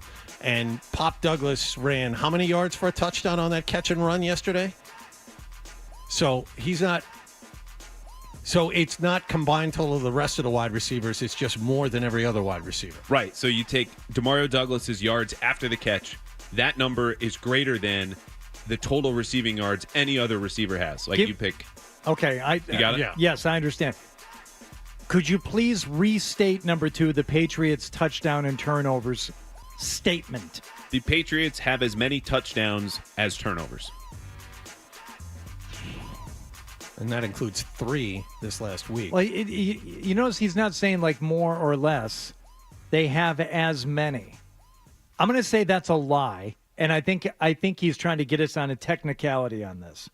I'm going to say number 2 is the lie. It's a tough call for me. That Pop Douglas thing could be correct. So, yeah, I'm going to go with Hardy on this one. I think number 2 is the lie. Well, fellas. And got you both. Man! You need Fred back. Here's the deal. The Patriots were once underdogs to the Jaguars in 2006, and this shocked me. Christmas Eve 2006, they went on the road and won 24-21. The Jags were favored by 3 in that game. How is that possible? That team went to the AFC Championship game and should have won the Super Bowl, should have gone to the Super Bowl and won it that year. So the original version of that stat was that more than 50% of the Patriots roster was not yet born the last time the Jaguars were favored to beat the Patriots, because the Jaguars were favored to beat them in a wild card game at the end of the 98 season. And that would have been true, except for this one game late in 2006. The Patriots having trouble scoring. The Jags were 8-6. They were at home. They were favored by 3. The second stat, the Patriots have 8 touchdowns. They have 8 turnovers. And DeMario Douglas. See, that's why I thought he was trying to, like, it was going to be one off in either way. I completely agree and with you. And the many thing. It could be one way or another. Was going to be the trick. Yeah. All right. It's a fine line. And then number 3, DeMario Douglas does have more yards after the catch than every other Patriots receiver. And that was part due to yesterday. He had 92 yards, which is more receiving yards than any Patriots receiver has had in almost 2 years. So Pop Douglas doing it on his own. So by your stat keeping now, are you now 11-6? 11-6. Fred, because I know you're listening, banged out of work. You got to get back here. Oh, my God. Andrew has 2 stats, but he has just 1 lie. Andrew has 2 stats. Hear the harmony? But he has just 1 lie. Is that him? No, that's you. Who, the harmony? He harmonized with himself there? If I'm doing a harmony, I can't do it bad on purpose. It's like asking Larry Bird to miss a layup in the Nestle Crunch commercial. They needed 9 takes before you could actually miss one. I can't purposely sing a bad harmony wall. Someone isolate that. If I'm going to do a harmony, I can't do it bad on purpose. I can't. Can we get Nick for a second? Because I'm curious what he would have guessed on there. Because maybe we should have just subbed him in for Fred this week. He wasn't listening. You could ask him these things again. Nothing. Yeah. Did he have a pick? I have one fake bonus stat for you. Oh, okay. Because this was so close. And this is true? No, this is a lie. I had so many lies this week. Drake May, in his NFL starting debut, matched Jacoby Brissett's career high for touchdown passes in a single game. Hold on. Matched Jacoby Brissett's what? Career high for touchdown passes in a single game. Now, that is a lie, because Jacoby Brissett has had 1 game in his life in the NFL with more than 3 touchdown passes, which is what Drake May obviously had on Sunday. But that's how close we got to Drake May matching his career high. I'm surprised that Jacoby Brissett has had a 4-touchdown game. When was that? It wasn't here. When he was with the Colts. Yeah. 2018? Okay. No, it must have been later. Maybe 20. All right, Andrew, great stuff as Brought always. it as always. Appreciate it. 11-6, baby. Fred, come back soon. They need you. You know, we don't. And especially if he's got the Rhea. We don't want him. Oh, he does. back. He absolutely has the Rhea. Because it's just filthy, right? He and the Jets have the Rhea. Don't need him even moving slower and moping around and complaining about stuff. Get well soon if you are in fact sick. Make it back on your own time as long as he's back for next week. Yeah, he's got 7 days. I'm flying back from London for this segment on Tuesday. So nice. If I can make it, You do it. So you're getting off the plane early in the morning, coming right over here. Yeah. Wow. No, I'll be back Monday night, but I would miss this next week. No, he's not taking the red eye and then coming right to the radio station. That's right. Red eye's the opposite direction. Yeah. Never mind. Don't make him out to be that much of a warrior. But we appreciate you, Andrew. Good Of course, stuff. guys. All right, we will continue here without Fred on Toucher and Hardy. Wallach with the headlines at the top of the hour, and then hour number 4 here on 98.5 The Sports Hub. If I'm doing the harmony, I can't do it bad on purpose. Stay tuned for more Toucher and Hardy on the Sports Hub. Hey, it's hard.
final play. Touchdown. Your home of the pass. 98.5. Sports Hub. Beasley Media Group Station. Sports Hub headlines.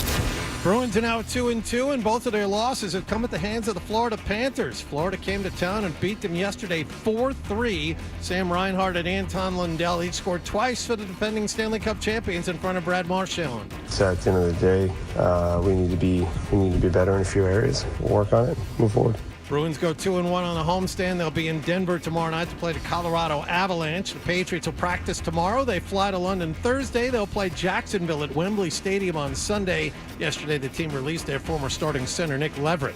Last night, Buffalo held off the Jets 23-20 at MetLife Stadium. Miami is on their bye week. Head coach Mike McDaniel confirmed yesterday quarterback Tua Tagovailoa will play again this season. The Celtics wrap up their preseason schedule tonight in Toronto. Grandy and Max have the call at 7 here on 98.5 The Sports Hub. And at the baseball playoffs, the Yankees beat Cleveland 5-2 last night in Game 1 of the American League Championship Series. The two teams will go again at the stadium tonight. Out west, the Mets beat the Dodgers 7-3. That evens up the NLCS at a game apiece. Sports Hub headlines are brought to you by the $14.99 Big Deal Meals at the Nines. 4 new hearty full-size entrees like the roasted turkey dinner, available every Monday through Wednesday for just $14.99. You gotta love the Nines. I'm John Wallach of Boston's Home for Sports, 98.5 The Sports Hub. Your next update at 9:30. To us, Boston pride runs deep. I'm a Bostonian. This is Boston's home for sports. Bow, bow, bow.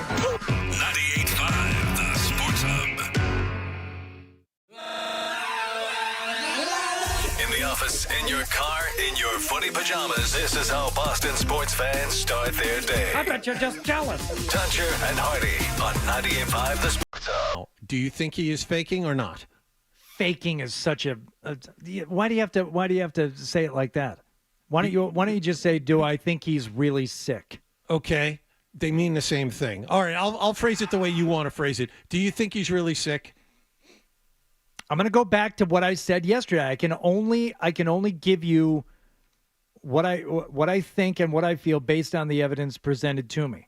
And some of that evidence I witnessed myself when I said to Fred yesterday, you sound a little stuffy. Mm-hmm.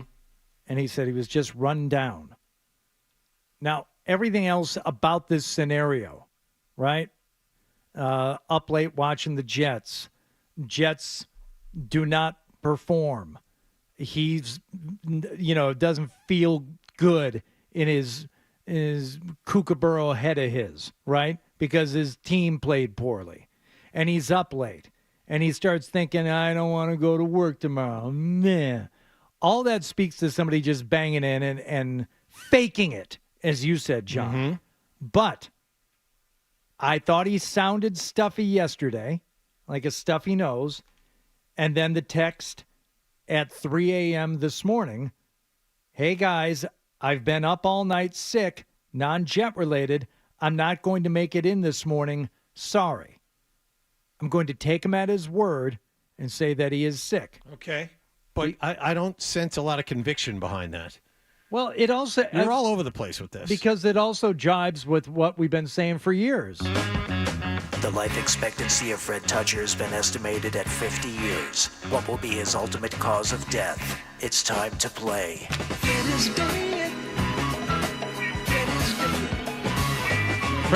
Fred turns 50 in January. Yeah. I mean, he is knocking on the door of 50. That is his estimated life expectancy. It has been that way for a decade now. I'm not moving off that.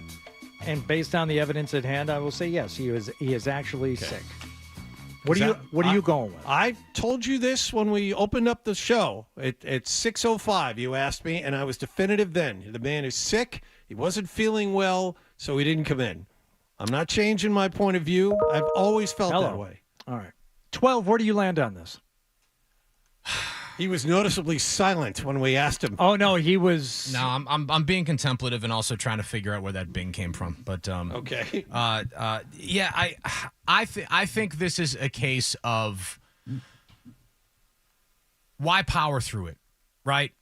Why come in off 2 hours of sleep and power through a show when I can stay home, get a good night's rest, and then come back and have a strong Wednesday, Thursday, Friday. That's what I think this is. So not sick? Not 100% sick. Okay, not sick. All right. Nick, is Fred sick or not sick? Nick. Just give me a thumbs up, thumbs down for sick or not sick. Yeah, you said it out loud. He goes, oh, no, he's not sick. This is wonderful. Okay, so this is wonderful. Now, Ryan Beaton has to cast the show's feeling on this. That's right. We're 2 on each side now. Based on the vote. Does this thing work? Yes, and now it works. No, he did sound stuffy yesterday. I'm going to go. I actually noticed it yesterday before you guys said anything today. I do think he's probably dealing with some congestion. Okay. Right. And Ryan Beaton sounds a little congested too, but you always sound like that. So if anybody's hearing your voice, I actually wouldn't know because you know how like you can't really know what your own voice sounds like. So you sound a little stuffy. Yeah. It's all right. It gives your voice some character. Some little bass to it. Something. Yeah. I'll say this. Distinctiveness. Good for what sick or not or nursing something. Good for him for sitting out, not giving it to the rest of us. I don't know how that dynamic's been on this show in the past, but I'm not interested in working in small spaces with gentlemen that are showing up to work sick and giving me whatever junk they're carrying around. Thank you very much. That's fine. I've said it to Zoe for years because he always, would try and, believe it or not, like power through. He would come in sick many times, and he would also call out a lot. But when he was here sick, I would just say, "Go home, go home. I don't want what you've got." Manny in Norwood. Well, what do you think about this whole thing, Manny? What do I think about it? First of all, I agree with you 100%. Nobody calls in sick from work 3 hours before they show up to it. I'm going to go on a limb and say Fred does not get up to go to work at 3 a.m. in the morning. He could have called you guys at 5 a.m. Hey, guys, I don't feel good, blah, blah, blah. That's a rookie move. That's what people who leave the club late call in at work at 2 a.m. Hey, I'm not going to work tomorrow. No, I'm sorry. Fred is not sick. Okay. Nobody calls 3 hours ahead of time. It is a slightly different scenario here. I mean, this job, don't get me wrong, I don't think is important. We're not saving lives here or anything, but it does require some maneuvering in terms of what the show is going to be like and who's going to be there. And people are not up for hours before they come into work. A lot of people get up early. I get up at 6 every day and listen to it. Yeah, but you don't have to be at work until 8:30 or 9. We get up at 4:30 and are driving 10 minutes later. So it's a little different. There's not a lot of time to change things once you're up before you're going into work. It's not me. Dude, it's not me. All right, John, you're no longer live on the board. If you want audio, you got to ask for it. That's fine. Apparently my computer was, okay. The volume was up. What I will say about this whole thing is, and Manny, thank you for bringing it up, the timing of the text. I don't know how one can accurately and genuinely say, I've been up all night sick, when you were probably up until 11:30 watching the Jets game. Do you fight sleep for 2 or 3 hours and then say you've been up all night? Maybe he was watching the game and he was not feeling well while the game was on. That is not in the spirit of up all night sick. Okay. I felt sick while I was watching the game. I tried to go to bed. I'm sick. So he should have added that little detail before the original statement. But if he had added that little detail, we would have said, you know what? Too many details. Too many details. So you can't win either way there. No, he's in a rough spot not being here to defend himself. But he's not here to defend himself. That's the whole point of this exercise. He's not here. 12, call Fred. Get him on the phone. No, I don't want to talk to him. I thought the bit was Wake Up Wallach, not Wake Up Fred. No. Well. No. All right. Maybe he got. Oh, no, there's another phone call I want to get to here. All right. Chad in Salem.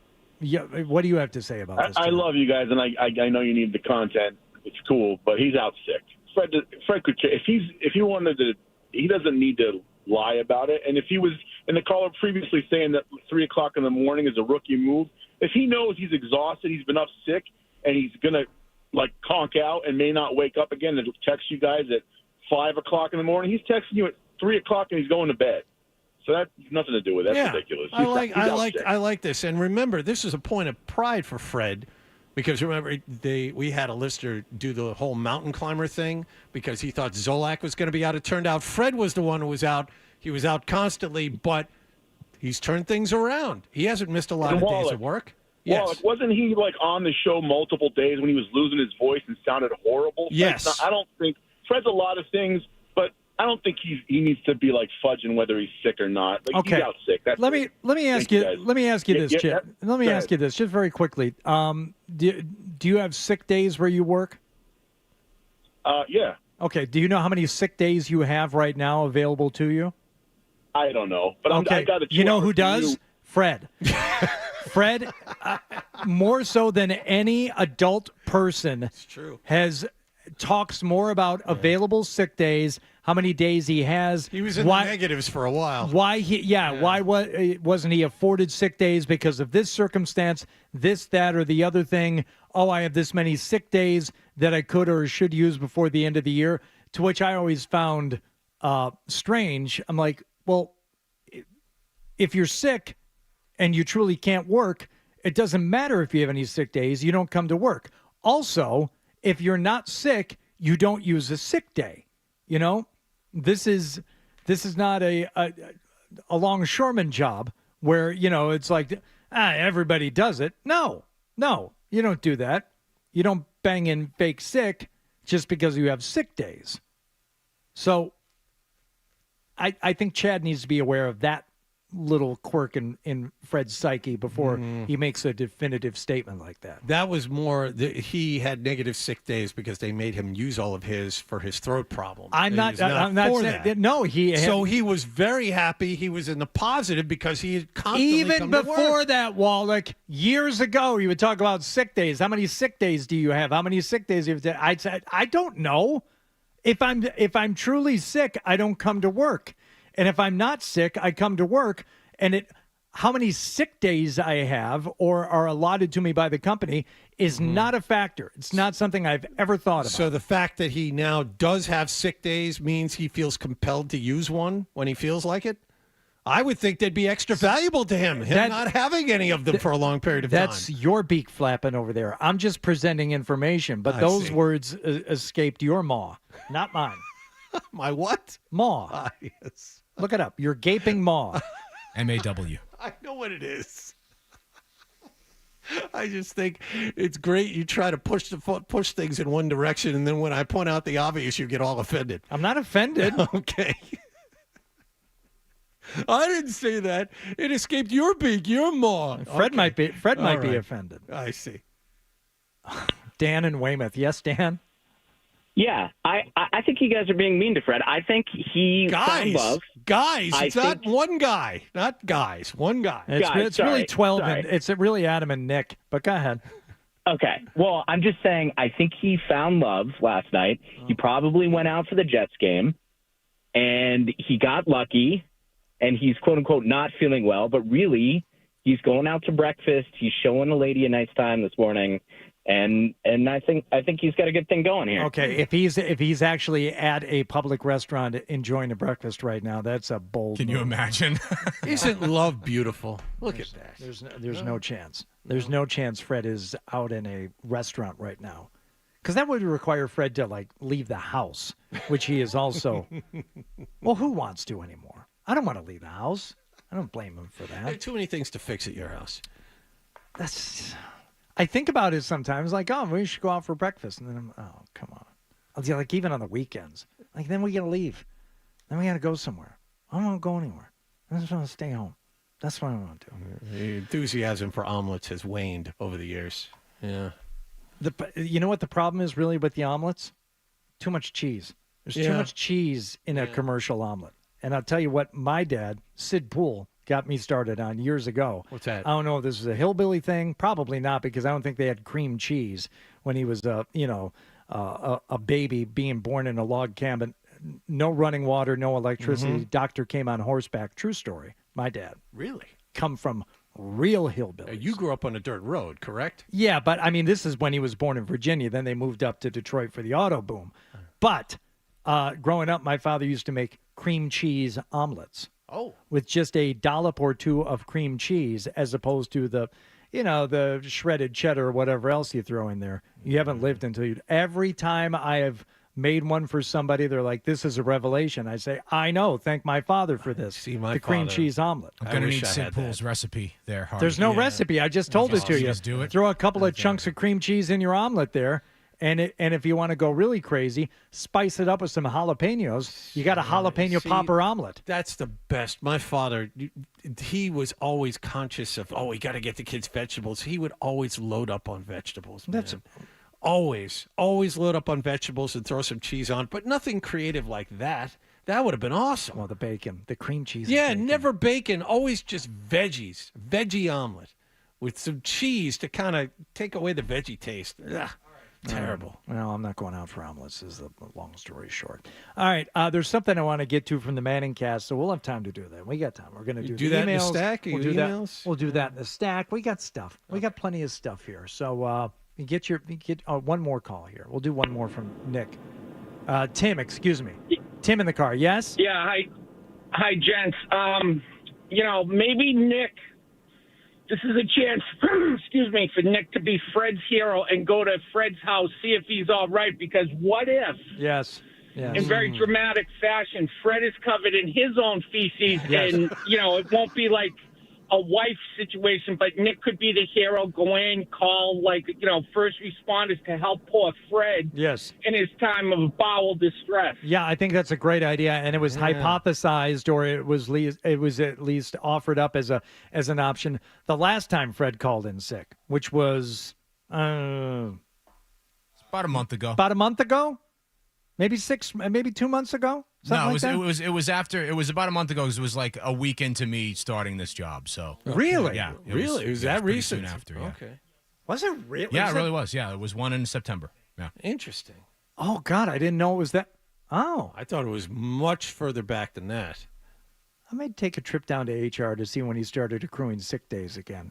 It was like right around that time. Huh. And because now I'm waffling again. Huh.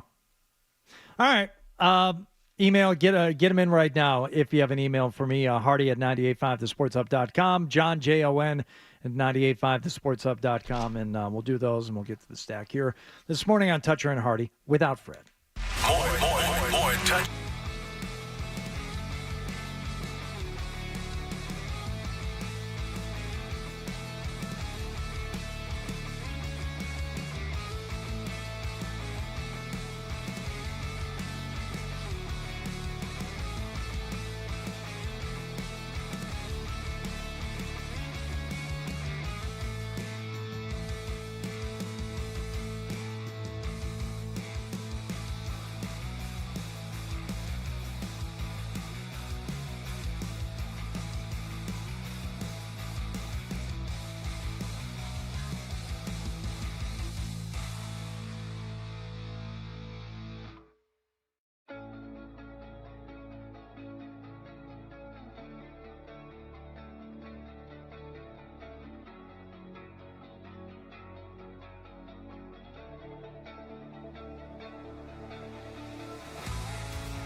at 985thesportshub.com.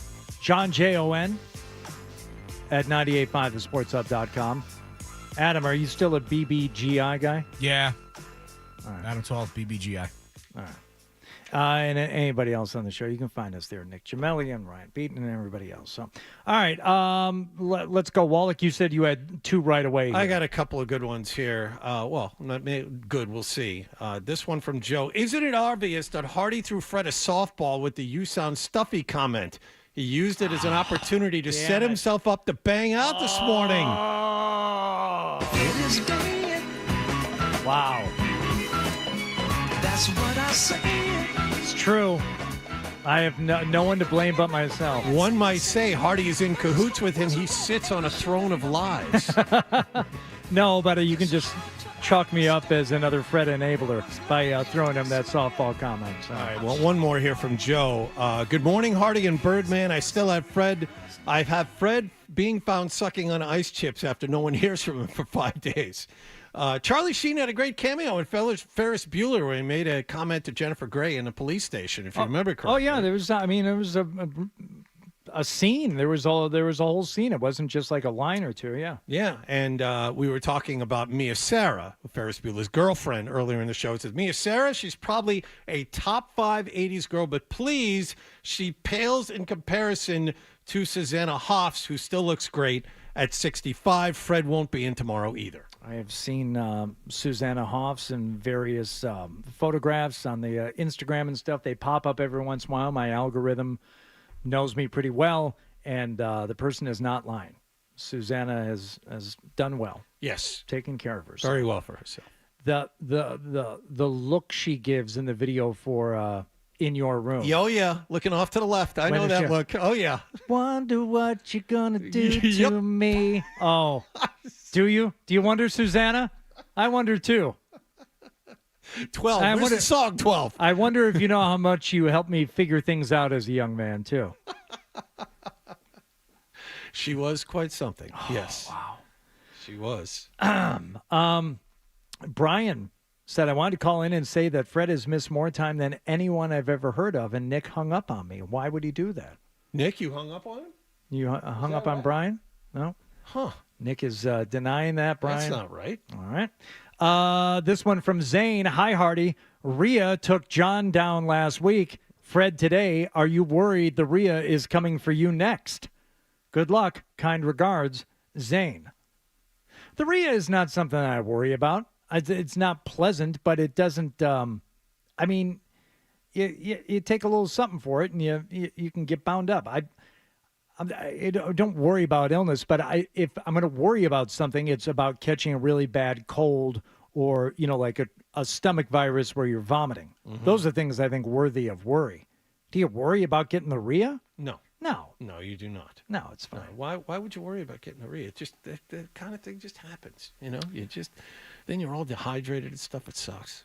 Patrick and Milton. Fred is a fragile human being. I don't think it's funny or classy to, he uses an S word here, poop on him using a sick day. Why the F do you care? You handle the show very well when he's out. Patrick, well, I think it would be even more callous, Patrick, to ignore the goings-on with Fred and to not address his absence. So I appreciate the kind words here, but this is what we do. I have a this or that here. Would I rather win the Masters or date Mary Lou Retton? Neither one of those things are happening. Well, if given the no, I think this is interesting. I think that's a very interesting question to ask you. Play and win the Masters or go on an all-expenses-paid weekend date trip with Mary Lou Retton? I think I know the answer. Okay. I think I do too. I definitely know the answer. Playing and winning the Masters. It's ridiculous. But let me tell you this. That wasn't what I had picked. If we're going to spend all this time talking about whether or not Fred is being completely forthcoming in his illness today, don't we have to address Mary Lou Retton's GoFundMe that she set up for some illness that she had? And we had to, there are all these questions about whether or not, but how does she not have health insurance? What do you need the money for? All these things, all these questions that were never answered. Did this take the bloom off the Mary Lou Retton rose for you? There are questions, John. There are questions that have not been answered. Her character has been impugned here. I'm wondering, as a do you remember this? Yes, as Vaguely. a Mary Lou Retton disciple, I'm wondering, this is someone you chased down and, had her fake sign an autograph just so you'd have it.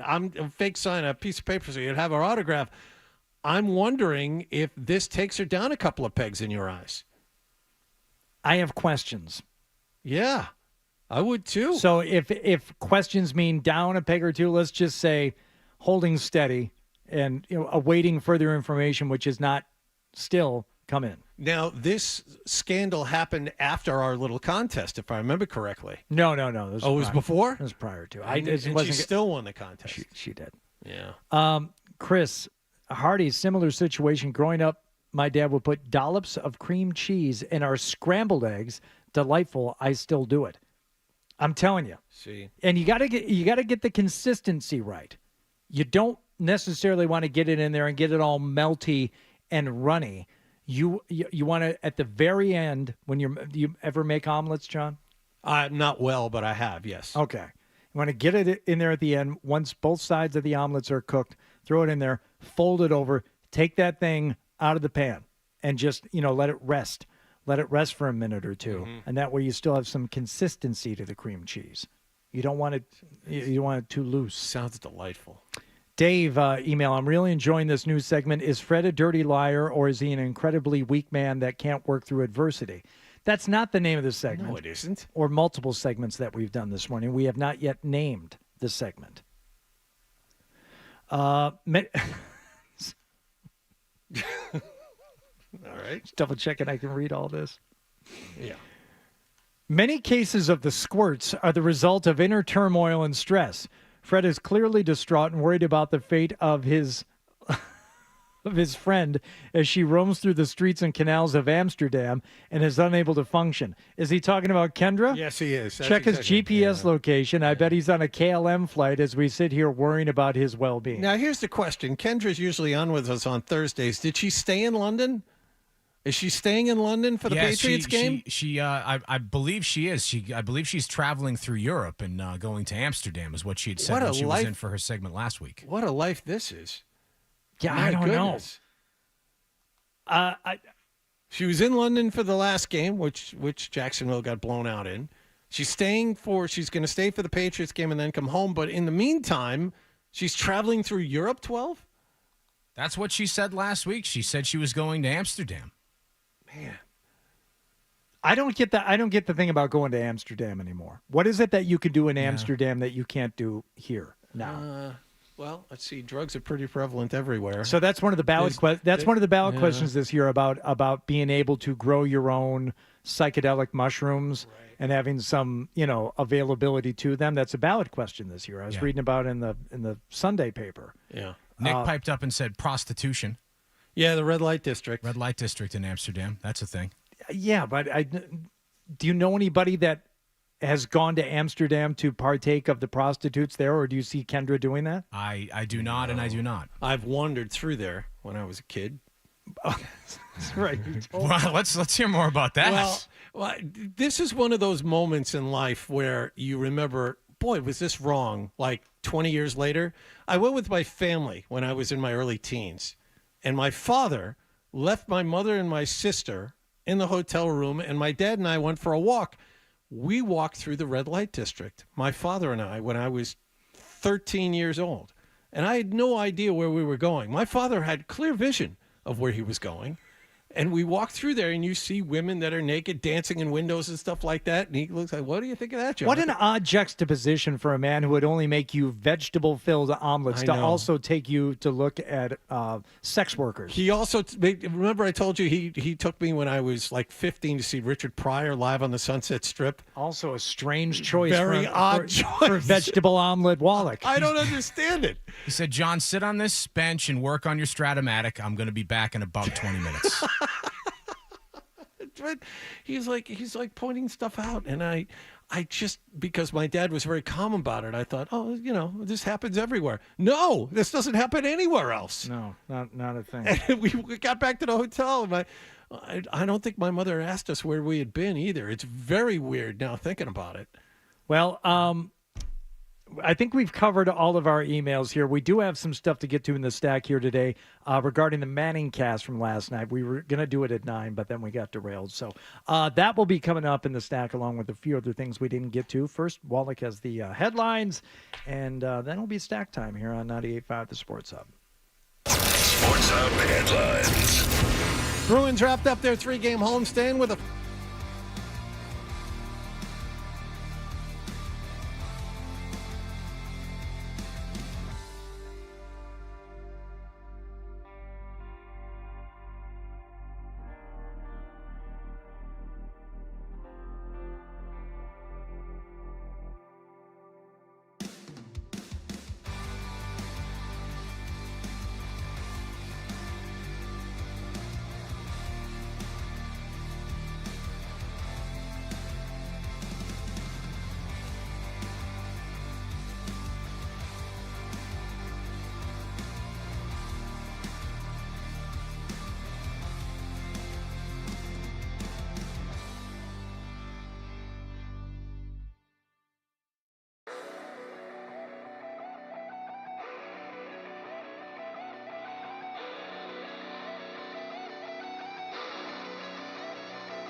There's the potential there for big stuff. 98.5, the Sports Hub app. Get the app. Half Toucher. Dressed like a gorilla. Half Hardy. A big, beautiful ball of flame. And a whole lot of Boston sports. And I have had many offers to become an insider. Sports Hub. We know what you're thinking. What could I possibly have missed from the show? Ready? It's time for The Stack on Toucher and Hardy. Oh, Excuse me. Bad timing. You know what that is? Uh-oh. Hardy won't be in tomorrow, 12. Getting the chills. Get ready. I'm prepping right now. Oh, Michael Holly. Stack is brought to you by D'Angelo Grilled Sandwiches. Sink your teeth into steak royalty. D'Angelo's legendary number 9 grilled sandwich, tender, juicy sirloin, onions, peppers, and mushrooms grilled to perfection. Get yours today. One quick email here that I meant to get to yesterday, but Chapa in Quincy just emailed in again. He wants to know if the Buffalo Wild Wings buffalo is funny. You've seen the commercials with the buffalo? Yes.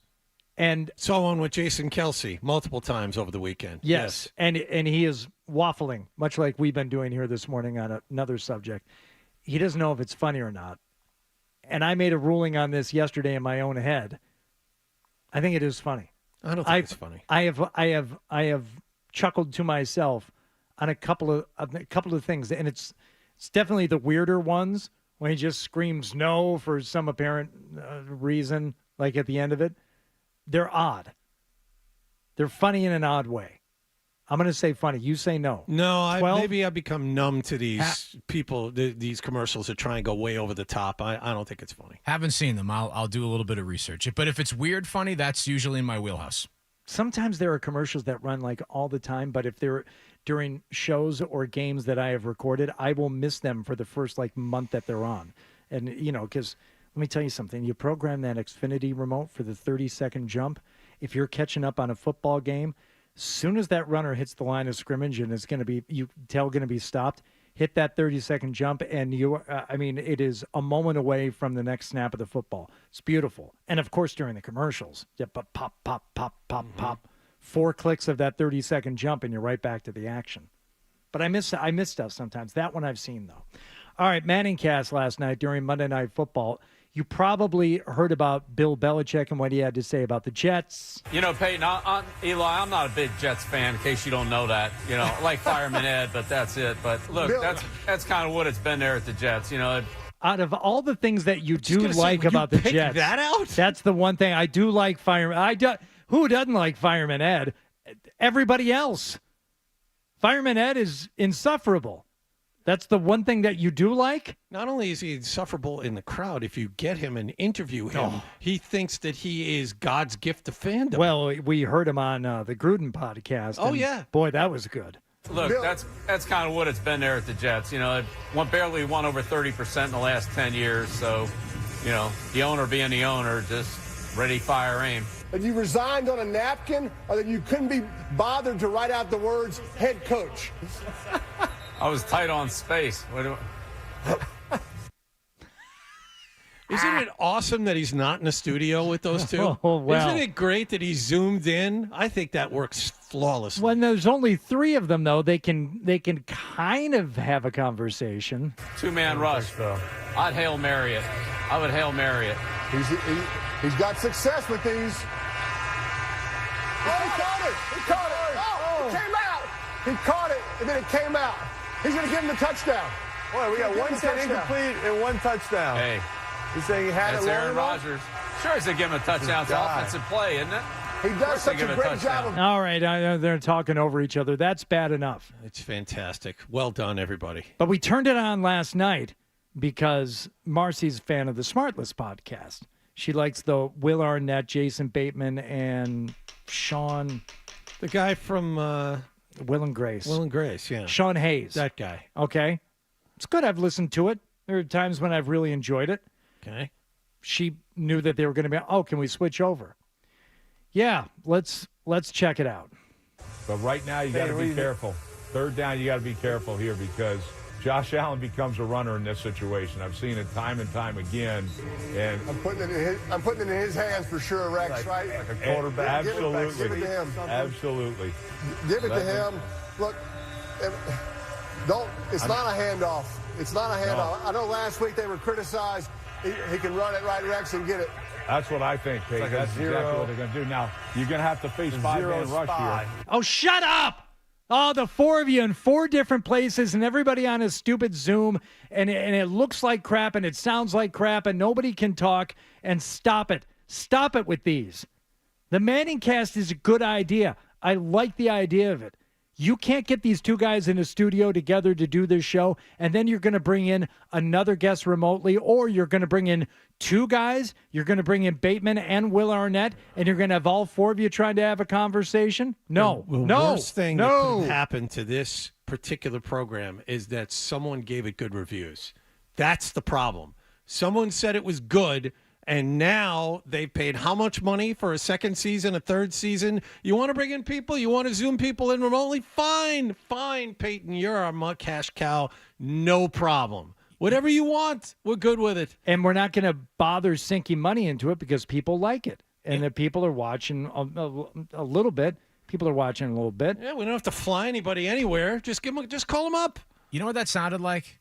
And Hardy, you'll get. I'll probably get the movie wrong. You'll probably get it right. Woody Allen movie. I think it was Brighton Beach Memoirs. It might be a different one. That's Neil Simon. Yeah, that's not Woody Allen. Sorry, you're the movie expert. But anyway, period piece, and the house had a party line, right? Where like back in the day when they were first installing telephones in the United States. There may have been radio days. Maybe it was radio days. Which okay, is that's a probably Woody what I'm Allen. thinking of. Thank you. So yes, they have the party where it's like an apartment full of 16 different people, and they all got to use the same phone line. Yeah. So you're picking up trying to make a phone call, but there's already 2 other people on there on an active phone call, and then there's another person waiting to make a phone call as well. It's bad audio.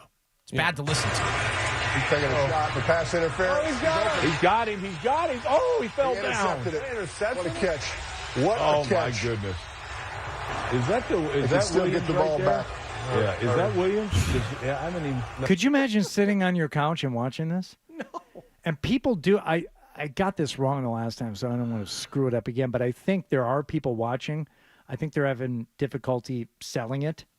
Because anybody who wants to advertise in the game, you know what they do? They advertise in the game. They don't advertise in this alternate broadcast with where 1/100th of the viewership. What? Oh, that is a hell of a play. Byron Johnston. What a play. They got 3 timeouts. Thanks, Peyton. Not doing it. By the way, Brighton Beach Memoirs. That's for anything. That's for anything. If you're going to do a Zoom, if you're going to do a Skype, and you're going to do a show not just as a special guest, breaking news, we're going to bring this person in. No. If you have a dedicated show that you've been planning for a week or more and you decide it's good enough just to set up a little camera on your computer and stick that in front of somebody, I'm not watching your show. Brighton Beach Memoirs is Jonathan Silverman, right? Yeah. Yeah. That's I'm trying to remember. Okay. That's all I took from this conversation. Jerry Jones' radio program, which he is not there for. No. He calls into his own program every week. To a sports radio station in Dallas. Call letters on that radio station. We want to give credit where it's due. Does anybody know? It's the Fan. I know that. 105.3 The Fan. 105.3 The Fan. Market 5, media market number 5. Might be higher. 5th largest, maybe. Oh, it's 3, big. Right? Yeah. 3, 4, whatever. Apparently things got a little testy this morning. What's your point? My point is, it seems like Listen, let me tell you what I'll do. About it. I will let us sit down and look at the decisions we've made over the last several years. Okay, I'll look at it. Now, if you think I'm interested on a damn phone call with you over a radio and sitting here and throwing all the good out with the dishwater, you have got to be smoking something over there this morning. I'm not. And I really don't, and I don't even want our listeners to listen to me, to talk about this is not your job. Your job isn't to let me go over all the reasons that I did something, and I'm sorry that I did it. That's not your job. Well, my job is to ask why. why. A job, or I'll get somebody else to ask these questions, man. Jerry, we're trying to figure out why the team is. I'm not kidding you.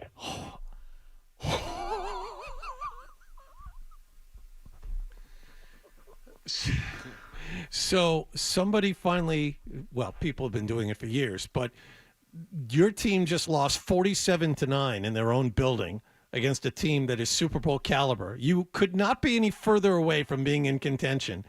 And you've insisted on being the owner and the GM, the only one of its kind in the National Football League. And someone actually asked you, why didn't you spend more in the offseason and build a roster? It said I did something, and I'm sorry that I did it. That's not your job. Well, my job is to ask why. why. A job, or I'll get somebody else to ask these questions, man. Jerry, we're trying to figure out why the team is. I'm not kidding you. I'm not kidding you. Okay, so I understand the nervous laughter in the moment, right? And I also understand not being so cavalier by saying I quit. But that guy with that tone, if he says to me, did something, and I'm sorry that I did it. That's not your job. Well, my job is to ask why. Get a job, or I'll get somebody else to ask these questions, man. Jerry, we're trying to figure out why the team is. I'm not kidding you. I'm not kidding you. Okay, after it kind of subsides for a second, you say, maybe you do need someone else to do this job, because as I understand it, the job is to talk about the team and talk about the way it's constructed and talk about why it's not performing better, when obviously you're capable as an owner and a GM. You've got a quarterback that's capable and doing all these things. This is precisely the job. Now, if you want someone to come in here and just toe the party line and not ask any questions, you're right. This isn't even a job. You don't need anyone to do this. And again, easy for me to say because I'm not in this position at that moment, and I do get the nervous laughter, in the instant. Yeah. But whoever that host is, and I don't know what they're getting paid to do that job. You want your next job? In that moment, you say, "You're right. I'm not the person to do this job. I'm not interested in being your mouthpiece or anyone else's. I'm here representing the fans and the people who want to talk about this team and hear about this team, not just gloss over all of the real questions and the hard questions that need to be asked." So fire me right now and put me on unemployment and, pay me my severance and do everything else. But we can end this right now if you want to and see if he calls your bluff. Just to let you know, too, Ryan cut the audio up, and right before the segment that we gave you started, Jerry went ahead and dropped an S-bomb live on the air. Oh, nice. So he gave that little gift to his hosts, having to run the dump button during the segment. So a team has not won a home game this season. They averaged losing all of those. The 4 home games, they've lost all of them by an average of 3 touchdowns. An average of 3 touchdowns. It's going to take a lot to lose Lost that by 5 touchdowns less. I mean, it's going to take a lot more than just a losing season or losing a bunch of home games to lose that fan base. But this is how you start with that type of attitude from your owner. Like, how dare you even ask me the question? Come on, man. It's one thing to carry on the charade for a little while, but when you start calling out the people who are supposed to, essentially you're working with and are allies with, now you're coming across as the crazy gun-toting guy and the guy who is not now you can't be trusted anymore, Jerry. We thought maybe we could, but now I don't know that I can trust him. Well, that's the thing. I mean, Jerry's 82, and we've said many times on this show that there's an imaginary line that people go by where they start, when they speak, they stop either A, listening to themselves, or B, caring how it sounds. Yeah. And I think Jerry, this is the first time we've heard Jerry say stuff like that where he's crossed that imaginary line. And this is right about that age. Dallas is not a good team. You just spent $60 million a year on your quarterback, who is terrible at the moment. And it's not like he doesn't have people to throw to either. I mean, he has people he can throw to. CeeDee Lamb's one of the best 2 or 3 wide receivers on the planet. Without question. Fascinating to see how that shakes out with that host in particular. Yeah. Get someone else to do it. Okay, great. Find out what he's making. Now, odds that Fred is here tomorrow, real quick. I say he's here. 12, you in? Yeah, he'll be here. You? Yeah. Okay. We're unanimous. Fred will be here tomorrow. How many details will be provided? Oh, plenty. That'll be the entire first segment. Okay. 6 to 6:20. Is that going to make you rethink things again if he provides too many details? It depends on how they're presented. All right, we'll find out at 6 o'clock tomorrow morning here on Toucher and Hardy on 98.5 The Sports Hub. Bye.